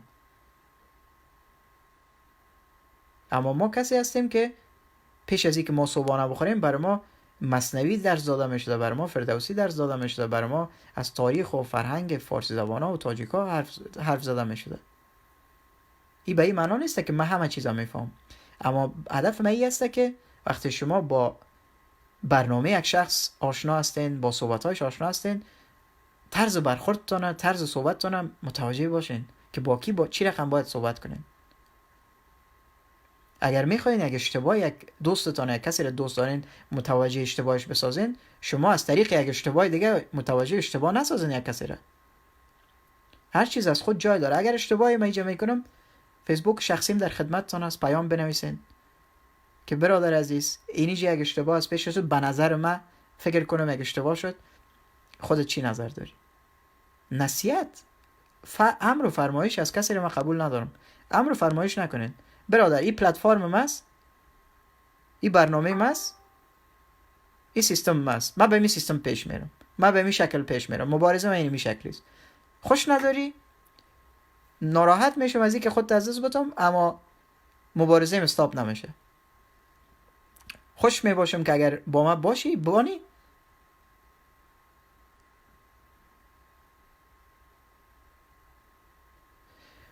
ببین من چون با شما آشنایی ندارم، آقای صوفی خانقایی، من به شما احترام دارم، به صفت یک تاجیکم. خودت تاج سرم هستی، خودت برادرم هستی. اگر در سن سال من باشی، اگر بزرگتر باشی، حیثیت پدر کاکا بزرگ ما داری. اگر در سطح بالای از لحاظ علمی آکادمیکی باشیش، حیثیت استاد بر ما داری. در اون مسائل ما و خودت مشکل نداریم. اما اینمی که ما و خودت یک پیشفرضی میکنیم بدون از اینکه نظر من خودت بفهمی، همراه من صحبت کرده باشی در یک مورد، وقت یک قضاوت میکنی و فکر میکنی.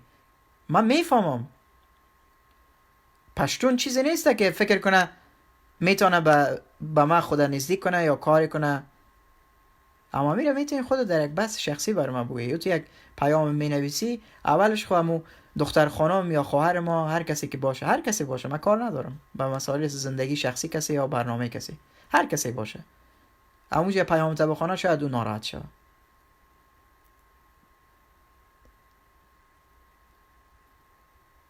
و شاید هم که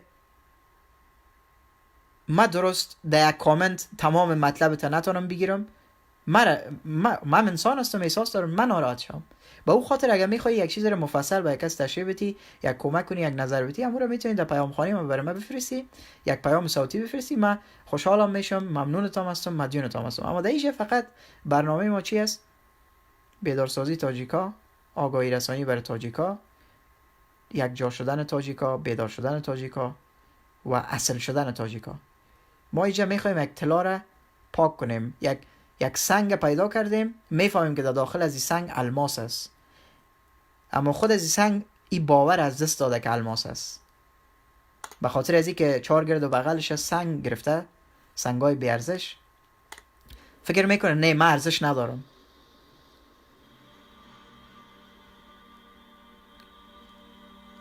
اما او رقم نیست. ما باید امی سنگ را متوجه بسازیم که تو الماس هستی. تو فقط یک دلا سنگ ناچیز است، بعد از او الماس بیرون میشه. تو ارزش داری، تو تاجیک هستی، تو تاجدار هستی، تو زبانت بیشترین امکانات علمی، فرهنگی، شعر و شاعری به زبان فارسی است در دنیا.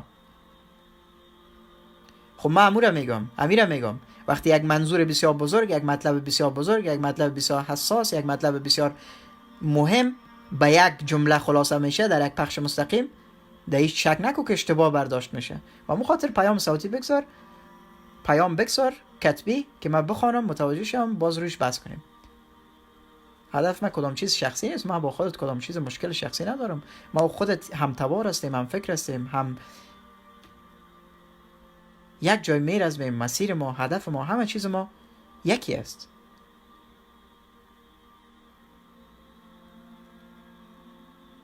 پس ما باید این سنگی که به خاطر یک لا یا دو لا سنگی که ایره پیچانده فراموش کرده که در داخل از این سنگ الماس است، ایره دوباره برگردانیم به اصلیتش که تو الماس هستی. تو فقط باید این دروغا، جعل تاریخی، نامای دروغی، فرهنگ دروغی، برادری دروغی، وحدت ملی دروغی، بیرق دروغی، جعلی قومی، این مسائل کلش پاک کنی از گردآورت، از رویت، از دست رویت. بعد از او الماس بیرون میشه. الماسی که روشنیش، جلایش با هر نوع تاریکی نزدیک شوه، او را تبدیل میکنه به الماس. تو مثنوی بخوان، باز تو نفرت داشته باش در مقابل دیگه کس. تو فردوسی بخوان، باز تو بی‌احترامی کو در مقابل دیگه کس. تو داستان ابو مسلم خراسانی را بخوان، باز تو از کسی ترس کو. تو زندگی نامه سلمان فارس را بخوان، باز تو به ضد درس و علم و پیشرفت باش. تو برو زندگی نامه امام ابو حنیفه را بخوان، باز تو در مقابل یاد گرفتن شرم داشته باش. نه، اینمی چیزاست که تاریخ ما، فرهنگ ما بر ما مهم است، چون ما را دوباره زنده میکنه. و خوشبختی ده چی است؟ کسای دیگه قربانی دادن، فداکاری کردن، زحمت کشیدن، و امروز ما و تو فقط یگانه مسئولیتی که داریم فرهنگ خود شناسایی کنیم، اصلیت خود شناسایی کنیم، با او برگردیم و مطالعه کنیم. دیگه لازم نیست ما و تو شب و روز بیدار باشیم، کتاب بنویسیم، تحقیقات کنیم تا بتونیم یک زبان، یک فرهنگ را بسازیم، یک تمدن بسازیم. نه خیر، همه چیز آماده است. فقط برگرد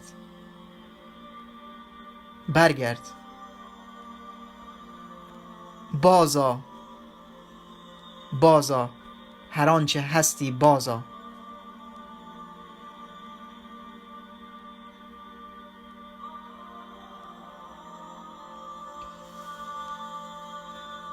دوست نظر داره، پیامی داره، گفتنی داره، پیام بنویسین. نظریاتتان برای من مهم است، به خاطر ازی که انسان همیشه در یاد گرفتن است.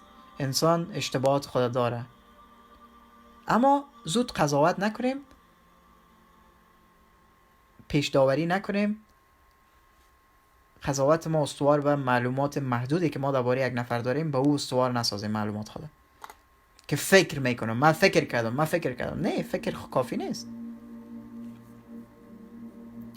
باشین من در فیسبوک از طریق کامپیوتر برم فکر کنم یک تعداد که ببینم در عمل که واقعیت داره یا نه. یک تعداد افغانا باز آمدن، فاش میتن، توهین میکنن، پارازیت پخش میکنن. فکر میکنن با این کاراشان به جای میرسن. ادامه بتین. از شما من توقع از این بالاتر و بیشتر هم ندارم. اصلا نمیشه توقع کرد که از آهن طلا بسازیم. امکان نداره. اینا اینمی ارزشایشان است که به او باور دارن. در پخش مستقیم برو، به جای حرف درست فاش بده، مردم به دروغ دعوت کو، به افغانیت دعوت کو. افغان هستیم. کثافت نیست، کثافت همی گندگی ارزشش بالاتر است پیش من از نام کثیف افغان. یک لحظه فکر کنم نشنیدن، مصروف بودن در موبایلشان. گوش کو افغان موبایل تبان گوش کن. کلمه واژه افغان آنقدر کثیف است پیش من که کثافت ارزشش پیش من بالاتر است از کلمه گنده کثیف افغان. چرا؟ از کثافت میتونی کد کیمیایی بسازی، میتونی بسیار چیزا بسازی، اما از افغان چی ساختن یا دل من به اطفال از اینا میسوزه که معصوم پاک پیدا میشه، وقتی سر حرف میه افغانیسم را در کلش جای میکنن، پیچکاری میکنن. پیش ازی که واکسین پولیو شوه، پیش ازی که واکسین ملاریا و تبرکلوز و بعضی امراض دیگه شوه، واکسین افغانیسم میشه، واکسین پشتونیسم میشه، واکسین پت خزانه میشه، واکسین نفرت در مقابل تاجیک، ناموس تاجیک، تاریخ تاجیک، زبان تاجیک، فرهنگ تاجیک میشه. و باید مردم ما چی امید داشته باشیم، چی توقعی داشته باشیم که اینا چی رقم با ما صحبت کنن؟ چی رقم؟ اینا خب فردوسی رو نمیشناسن که فردوسی کی است. با زبانش صحبت میکنن اما بزرگای از زبان توهین میکنن.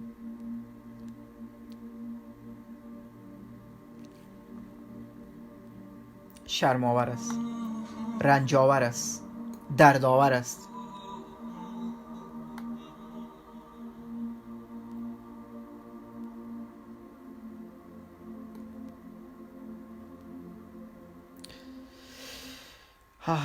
بگذارین که یک راستی در ایران هم شنیدیم که بسیار چپ از این که سرزمین خواهرها و برادرای فارسی زبان ما هست ایران جز سرزمین خراسان است بسیار تاجیک در اوج زندگی میکنن.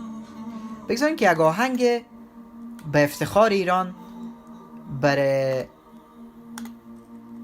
تاجیکای ایران خودم بگذاریم، چرا نه؟ چی نظر دارین دوستا؟ افغانا خب از او خوابشان خراب شده، نارام خواب شدن، یک کمی دیگه هم خوابشان خرابتر بسازیم که اگری باعث شود برن یک کتاب بردارن از نارام خوابی، کم مطالعه کنن، انسان شون، به انسانیت برگردن.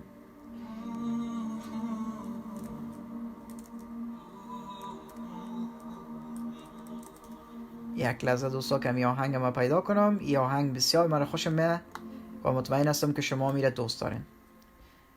شاید بسیاری از دوستان نشنیده باشه ایره، چون یک ذره من عمیق فکر میکنم در مسائل تاجیکا و فارسی زبانا. با هم گوش میکنیم. عکس یکی از بزرگای تاجیک هم میگذارم در عقب پرده تلویزیون، در پرده تلویزیون، و بعد از آهنگ باز در خدمتتان هستم دوستا عزیزم.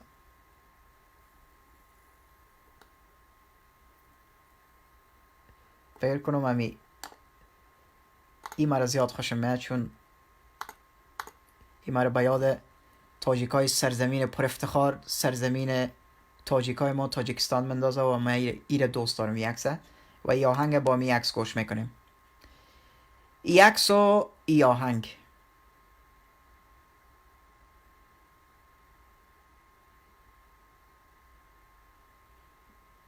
باشین یک لحظه کمی میگم این لوچک که دبر یا نه بار این کمی لوچک هم بشنوه که خوب یک تکان بخوره، یک بلرزه پایشان.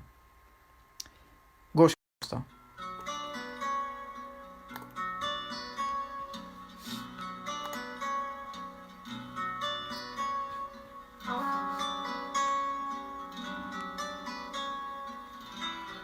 آهنگای انقلابیسته.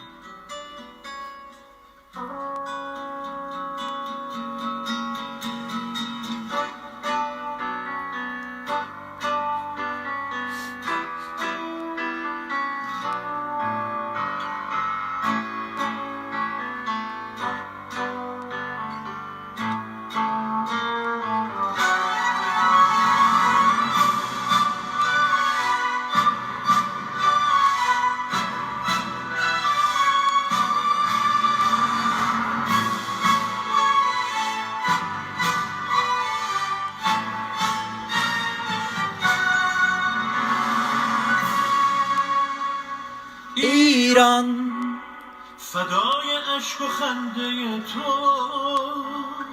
دل پر و تپنده تو، فدای حسرت و امیدت، رهایی رمنده تو، رهایی رمنده تو.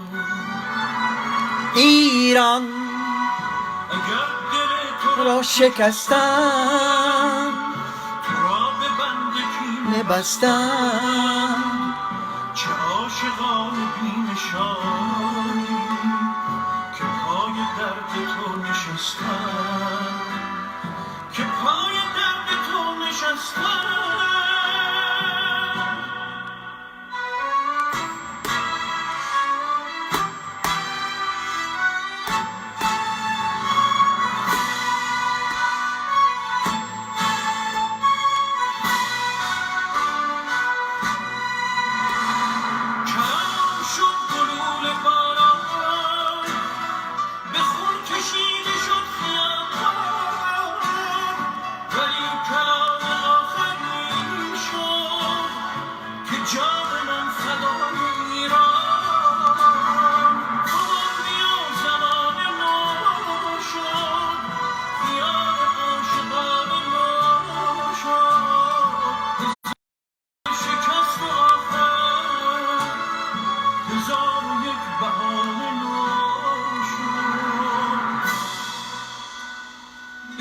ایران به خاک خسته تو سوگند، به بغض خفته دماوند که شوق زنده ماندن من به شادی تو خورده پیوند، به شادی تو خورده پیوند.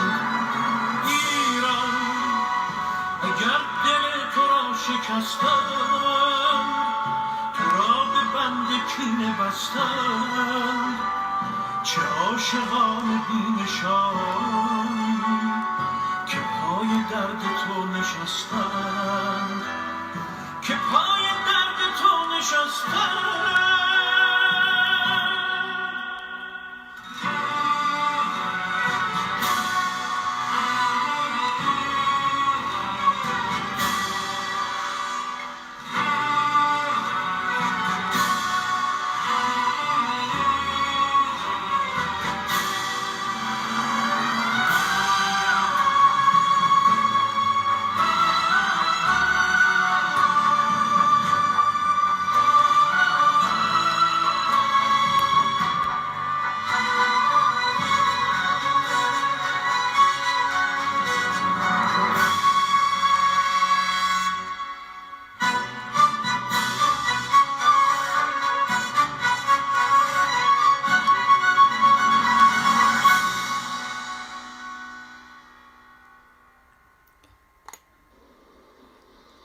این وقفه که میگیم دوستا برای آهنگ، باز بسیار مسیجای کامنت های جالب می کس نوشته کرده: سلام بر همه رزمندگان آزادی خواهان سرزمین خراسان او غلستان. فکر کن ای به ایمان هسته که راست بگو باز آخر گپایت کلش باز دروغ. یه تو کامنت ها دیگه ارزش هیچ چیز نداره جز پاک کردن، نه ارزش بحث داره نه ارزش. یک کسی گفته لوی سرشار بچگک گفته یادتان رفت که در ایران سر ماجرا چی کرد؟ نه یاد ما نرفته، خوب کرد. یک چیز در داور نیست که اگر ایران سر ماجر هر کاری کرد به نام افغان کرد و ما میره میفهمیم. هر جایی که افغان شوی، به نام افغان زندگی کنی، به نام افغان سفر کنی، به نام افغان مهاجرت کنی، به نام افغان بخوای درس بخونی، به نام افغان بخوای ورزش کنی، ذلیل میشی. خوبش شده بگذار بیدار شوه. ایران به نام تاجیک، به نام یک فارسی زبان اصیل ظلم نکرده، بالایش به نام افغان کرده. اگر گفته افغان کثافت، خب راست میگه. وقتی انسان میکشی، وقتی سر میبری و به اون نام میری، یادم میکنی خدا. حتی اگر مردم هوشیار میبود، حتی اگر امی افغان واقعا نام اصلی کل مردم سرزمین خراسان میبود، باید تجدید نظر میکردن. میفهمی نام ما را به آبروی ما را در کل دنیا بردن، ما نام خود تغییر میتیم، یک چیز دیگه میسازیم که بس است. نام سگ در اروپا افغان ماندن. خود معنای واژه افغان به معنای ناله، گریه، تاریکی، بدبختی، رنج، مصیبت. خب بیازو دیگه. وقتی از تاجیک بودنت، از فارسی زبان بودنت میشرمی، از ارزشایت میشرمی، تاریخت پنهان میکنی، بیازو دیگه. کثافت میگید. وقتی تو از مسائل دفاع میکنی که جز کثافت، گندگی دیگه هیچ چیز تولید نکرده، جز فقر و بدبختی و کشتار دیگه هیچ چیز تولید نکرده.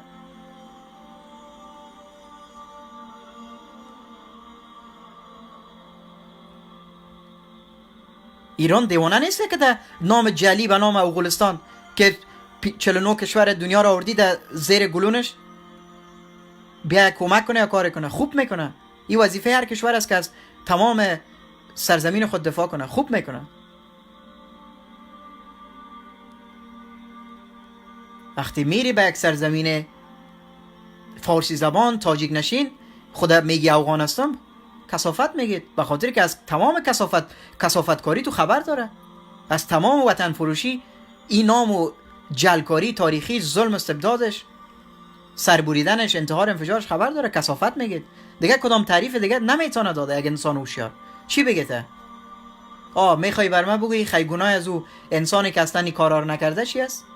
باز دل ما بسوزه گریه کنم راست گفتی چی یک گپ خوب زدی چک چک کنیم. نه خیر نمیگم. او انسانه که هیچ گناه هم نکرده بزرگترین گناه از دروغ گفتن قبول کردن جهل تاریخی، دزدی تاریخی، دیگه هیچ چیز نیست. دروغ را قبول کردی، جهل را قبول کردی، به نام جعلی خود یاد میکنی، تاریخ تا فراموش کردی، در کشور مردم میری و توقع داری که تو را بالای سر خود مثل یک تاج بشانه. برو بگو من تاجدار هستم، برو بگو من پاسدار زبان فارسی هستم، زبان پارسی هستم، افتخار میکنم که یک فارسی زبان هستم و افتخار میکنم که از زبان خود، از هویت خود، از فرهنگ خود پاسداری کنم. باز اگر او وقت ایرانی تو را کثافت گفت، باز او وقت من ایرانی را کثافت میگم. اما نمیگید. من ایران متقن هستم. ایرانی انسانایی که واقعا از پاسدار زبان خود باشه، فرهنگ خود باشه، ارزش خود باشه، تاجدار باشه، و هیچ وقت کثافت نمیگه. اگر کثافت هم کسی را گفته به نام افغانی گفته افغان کثافت، او افغان کثافت. هیچ وقت نگفته او تاجیک کثافت، گفته افغان کثافت. هیچ وقت نگفته او ازبک کثافت، هیچ وقت نگفته او هزاره کثافت، گفته افغانی کثافت. خوب اما تو یک لهجه بسیار شیرین نام گفتهش، اما خوش باش که با او شیرین زبانی تو را صدا کرده افغانی کثافت. اگر دیگه کس می بود شاید تکت میکرد، نیست و نابودت میکرد. در پولی کشورش آمدی از کوها پایین شده افغان، مردم سرزمین، مردم اصیل خراسان افغان ساخته، به زبان فارسی توهین میکنن. ایران کل از این مسائل را گوش میکنن، میفهمن، آگاست. آمریکا دشمن سرسخت ایران را در پالی گلونش آورده، نام سرزمین به او بزرگی، به او عظمت، به او تاریخ، به او خدامت، به او فرهنگ و دانش تغییر داده و توقع داره که ایران بره، ایران به پذیرایش بیه. درست از روحانی را زنگ میزنم که بار بعدی که رفتی افغانی کثافت نگیته برات گلپوش کنه موتر.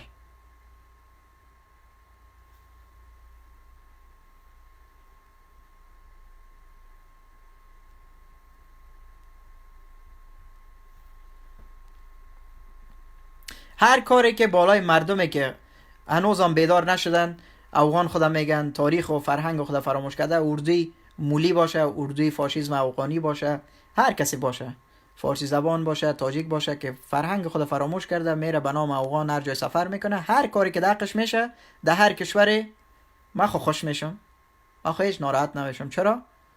به خاطر ازی که وقتی یک انسان قدر بیزت شده که در بیزتی تاریخ و تمدن و فرهنگ مرا میکنه، من چرا بر از او جگرخونی کنم؟ چرا؟ تو برو پاسدار زبان و فرهنگ و هویت و تاریخ و تمدن خود و ما باش، که باز من به خاطر مشکلی که برای تو در کشور پیشه من برنامه بگیرم، من اندازه وسط توان خود دسترسی کنم، کمک کنم، دستت بگیرم. در غیر از او انسانای دروغگوی، انسانای جعلی، انسانای بی هویت و بی ریشه هیچ کس دوست نداره. ایران هم از این گپ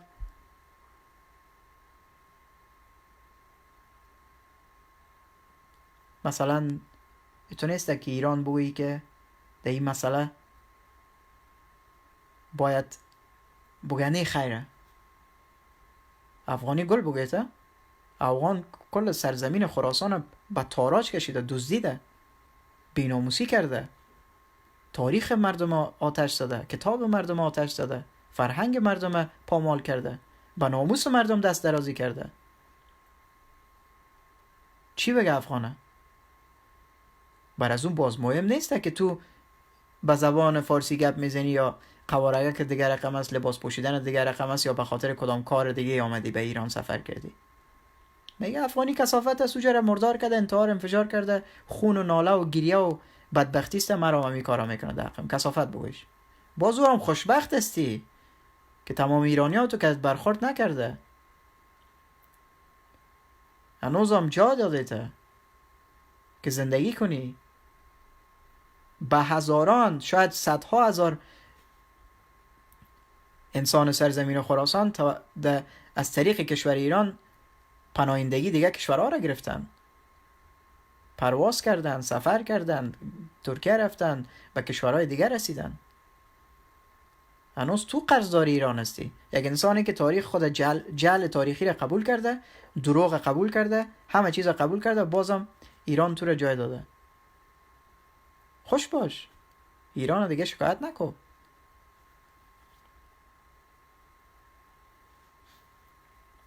ایران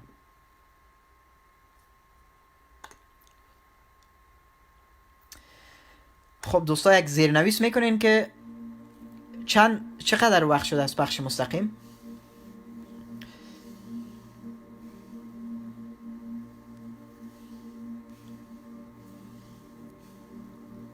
یک لطف کنین، یک زیرنویس کنین، چون من بعضی کارهای دیگه است من به اونا باید رسیدگی کنم. چون پخش مستقیم یک روز پیش بود یا دیروز بود یا 2 روز پیش، به یاد ندارم درست، اما پخش مستقیم برش مشکل ایجاد. تشکر حمید جان، تشکر. پخش مستقیم مشکل ایجاد کرده بودم، با فیسبوک به تماس شدم، ویدیو اپلود کرده بودم پخش مستقیم. بعد از اینکه تشکر جان، سپاس خواهر عزیز. بعدش فیسبوک گفت برای ما راپور آمده، فیدبک آمده که خودت هیت پریچر هستی، هیت سپیچ میکنی، مردم دعوت به کشتن میکنی، دعوت میکنی که دیگرها یعنی انسان ها کشته شود. گفتم خب، باز در جوابشان نوشتم که شما برین این ویدیوی من پخش مستقیم تقریبا 4 ساعت است، کلش گوش کنین. اگر واقعا همین کارو من میکردم، بسته صفحه فیسبوک من شما قید کنین و حتی میتونین که مرا هر کاری که کنین، کارروایی قانونی اگر میخواین بکنین، من مشکل ندارم. باز نگفتن اوکی. در جواب نوشته کرده بودن که اوکی، بگذار که ما ویدیوی تا یک سروی کنیم، یک ببینیم. باز ویدیوی ما تقریبا فکر کنم 1 روز یا 2 روز یا 1 روز مکمل یا 2 روز تقریبا در حالت نوشته بود پروسسینگ، اپلود نشده بود 100%. باز بالاخره صدای عدالت خواهی پیروز شد دیگه. اونا هم اهل منطق دارن، حتما ویدیو رو گوش کردن، حتما کسایی هست که برشان ترجمه میکنه چیزهایی که گفته شده به زبان فارسی و فهمیدن که برعکس، نه تنهایی که به کشتار ما کسی رو دعوت نمیکنم، بلکه به انسانیت دعوت میکنم، بلکه به بیداری و روشنی دعوت میکنم دیگه. افغانکا تمام تیرایشان به خاک خورده رایست، شرمنده و شرمسار شده رایستند. خواهر عزیز مریم ناصری، وعده نمیتونم که چی وقت میتونم تماس بگیرم یا چی وقت میتونیم صحبت کنیم، اما شما میتونین که پیام صوتی بگذارین. هر وقتی که وقت یاری کرد، امکانات در دستم بود، در دستم قرار گرفت، انشالله که تماس میگیرم. وقت شما رو نمیفهم، در روسیه ساعت 12:45 است، دیر است. من باید بعضی چیزهای دیگر غذا بخورم، بعضی چیزهای دیگر روش کار کنم. امتحانام نزدیک است، مصروف درس‌های ماستری خود هستم دیگه. اما بدون شک صدای عدالت خواهی همیشه پیش قدم بوده، در سر فهرست کارایم در زندگی قرار داشته دیگه. باز حتما به تماس میشیم با دوستا عزیزایی که میخواین صحبت داشته باشن. واتساپ هم فعال میکنم، میتونین از طریق واتساپ در بخشای مستقیم تماس بگیرین، صحبت کنین، صدایتان با دیگه دوستا عزیزا شریک بسازین. و تشکری میکنم در آخر از دوستا و عزیزایی که لطف کردن، پیام گذاشتن، پخش مستقیم همگانی ساختن. نام نمیگیرم، هر کسی که هستین در هر گوشه دنیای خاکی که زندگی میکنین، ممنونتان، مدیونتان، جهان سپاس. رحمت خدا بر شما. هر قدمی که انسان به خاطر عدالت خواهی و خاطر آزادی میور داره بسیار پرارزش است.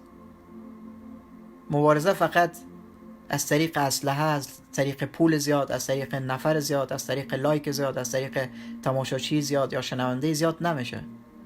هر کار خوب و مثبتی را که در راه مبارزه انجام بدیم، هر انسانی را که ما آگاه بسازیم، بیدار بسازیم، دروغا رو برش تشریح کنیم که برای تو دروغ گفته. برادرم، خواهرم، تو افغان نیستی، تو نیستی افغان.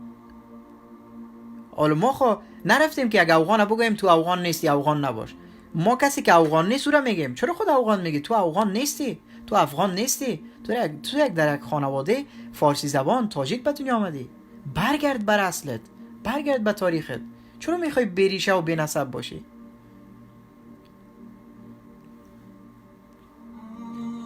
درخت در دنیا زیاد است، اما چرا درخت‌های متفاوت داریم، مختلف داریم و هر کدامش خصوصیت‌های خود داره، ارزش‌های خود داره، اما در مجموع کلش درخت است.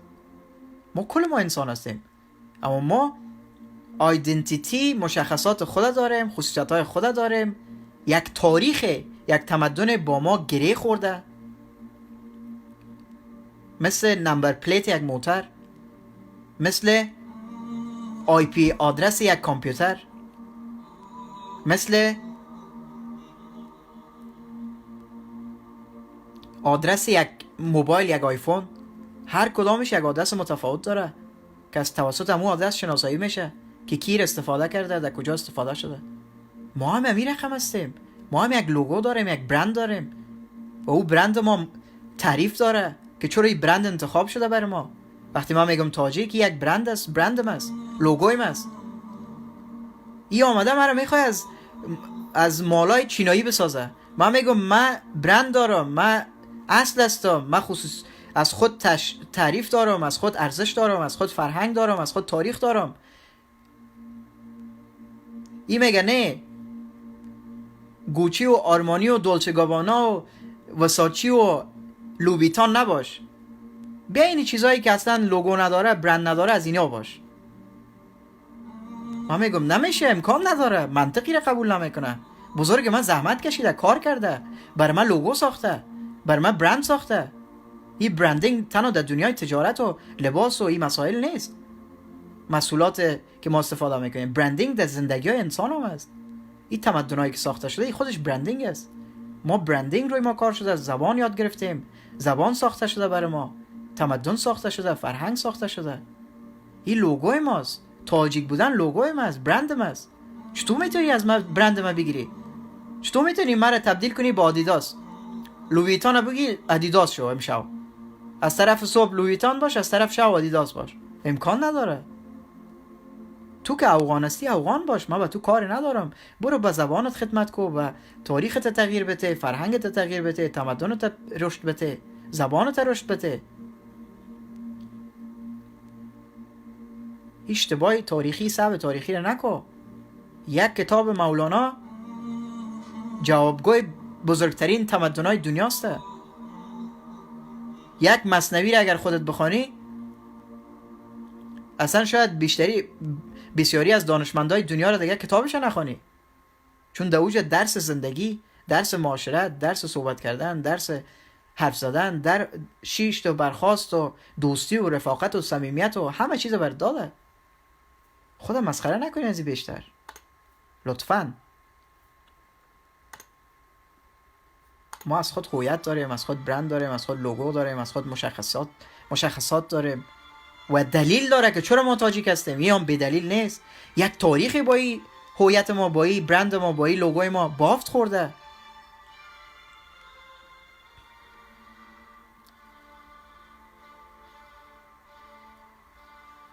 چطور میتونی که ما را حذف فیزیکی کنی، ما را از بین ببری؟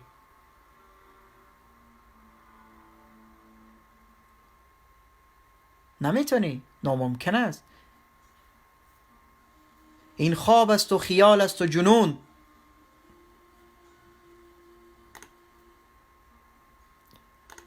اگر فکرم کردی که میتونی، این خواب است و خیال است و جنون. به هوش نبودی، به گفته انگلیسا سوبر نبودی. هر وقت سوبر شدی باز میفهمی که چرا نمیتونی. مردم یک تمدن شاید در مقابلش ظلم کنی، بی‌عدالتی کنی، اما اون تمدن اساس اینقدر قوی محکم گذاشته شده که بعد از 300 سال جهل تاریخی، ظلم، نسل کشی، استبداد، به ناموس دست درازی، زمین دزدی، همه کارایی کردین، زورتان نرسیده. میبینی که امروز تاجیک ها سر بلند میکنه، به افتخار میگه تاجیک هستم، زبان من فارسی است، زبان من پارسی است. مرزی وجود نداره بین تاجیک ها. افغانا طور برخورد میکنن که گویا تاجیکای پاکستان با تاجیکای خراسان فرق داره، دیوار میسازن. من به تو افغان میگم تو هر جای دیوار بسازی من پل میزنم. تاجیک پاکستان دل و جانم است، تاجیک سمرقند و بخارا دل و جانم است، تاج سرم است. مشکل نیست که عمر فراموش کرده یا عمر نمیشناسه یا از من دفاع نمیکنه یا برش جهل تاریخی گفته شده، قصای دروغی برشان گفته شده توسط کشورهای دیکتاتورها، توسط ظالما. این برای من مهم است که او تاجیکم است، او فردا بیدار شده نیست. امروز ما ده ها تاجیک او طرف دریای آمو را با خود داریم در پخشای مستقیم خود، در برنامه‌های خود. از ما یاری میکنن، ما را هم صدای ما شدن، صدای عدالت خواهی ما شدن. تاجیک سمرقند فردا بیدار شده نیست، تاجیک بخارا فردا بیدار شده نیست، با ما هم دست میشه. تاجیک پاکستان بلند شده، صدا بلند کرده، تاجیک ایران بیدار میشه، تاجیک چین بیدار میشه، تاجیک آذربایجان، ارمنستان، جورجیا بر ما پیام نوشتن که ما تاجیک هستیم. برای ما سالها دروغ گفتن، ما فراموش کرده بودیم تاریخ خود، هویت خود، فرهنگ خود. حالا آماده هستیم که ما یاد بگیریم، زبان خود دوباره یاد بگیریم. فارسی بلد نیستن، روسی و جورجیایی گپ میزنن. مردم بیدار شده. جهل تاریخی شما هیچ وقتتان ضایع کردین، خود شرماندین، خودت شرمسار تاریخ ساختین، روسیا ساختین، دیگه هیچ کاری نکردین.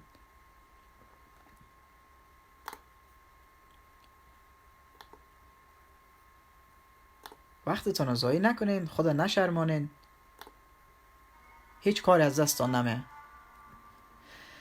تشکری میکنم از همگیتان، از اکای عزت الله، از تاجیک پر افتخار ما بهروز خراسانی، آقای قیام، خواهر عزیز ما مریم ناصری، حمید جان قند، رستم تاجیک خراسانی، تمام تاجیکای پر افتخار با عزت، اصیل، فارس‌زبانای با افتخار، اصیل، با عزت که در پخش مستقیم با ما بودن، هستن یا بعدن ویدیو رو تماشا میکنن، صدای ما رو میشنون. مادرای عزیز، خواهرای عزیز، استادای عزیز، بزرگا، جوانا، تاجیکای عزیز، بیدار شوین.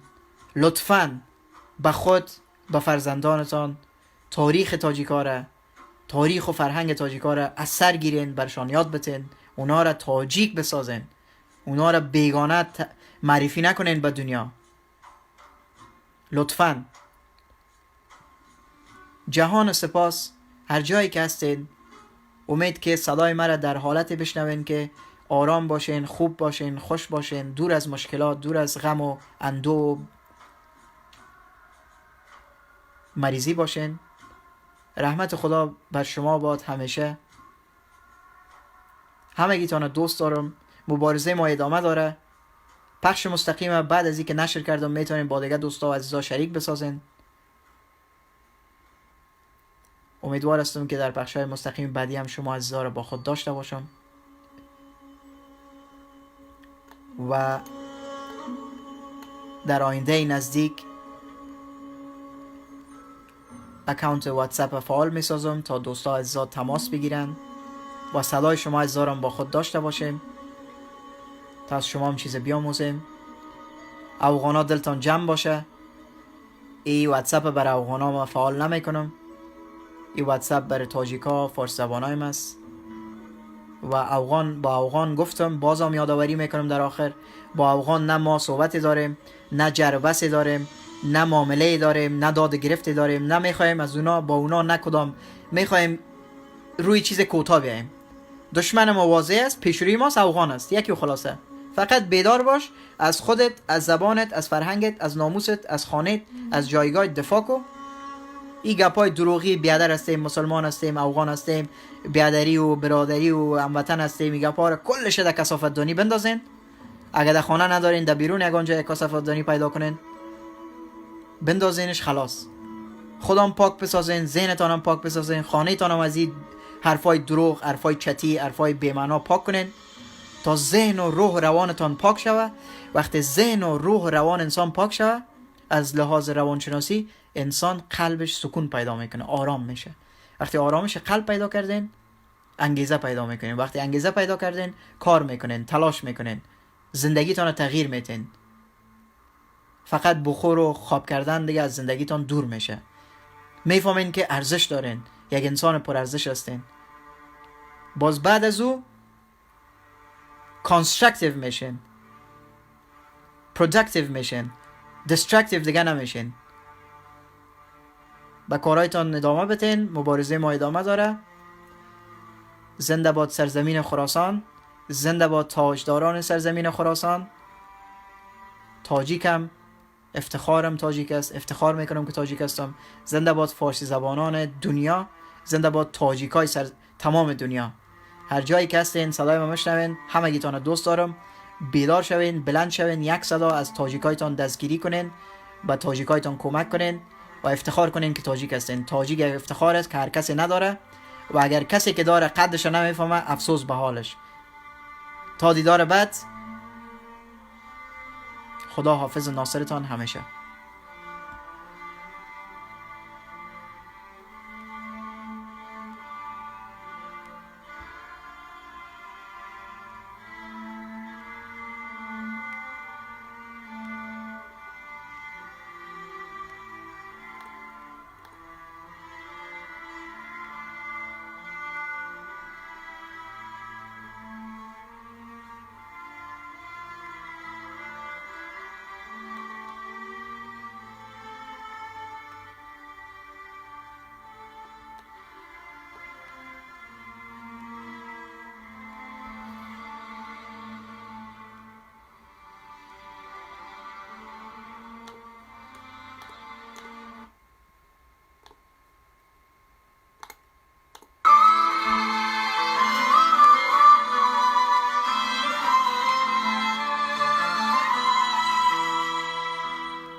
که شاهنشاهی دورانی تو میارزی، تو میارزی برای تاجیکان پیغامی یزدانی.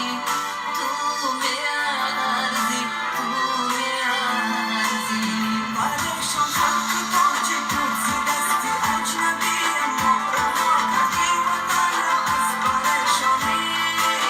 تو میارزی بشیر مادرت خوری قسم صلح آرم خرید جانی هر یک تاجیکستانی.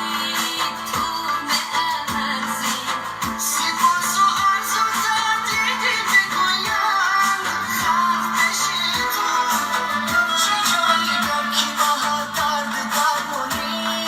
تو میارزی پیشوایی ملت، پیشوایی ملت، پیشوایی ملت.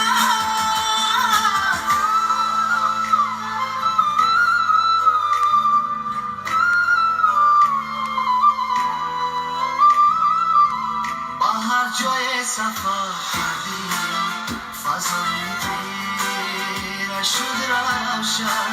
خدا داده چو خورشید درخشانی. تو میارزی اساسی صلح و استقلال و وحدت را تو بنهادی. زیری کشور بر جان ما جانی. تو میارزی دعای مادرت پیش از وداعش مستجاب آمد. بلندی بالی و آسود ارمانی. تو میارزی بلندی بالی و آسود ارمانی. تو میارزی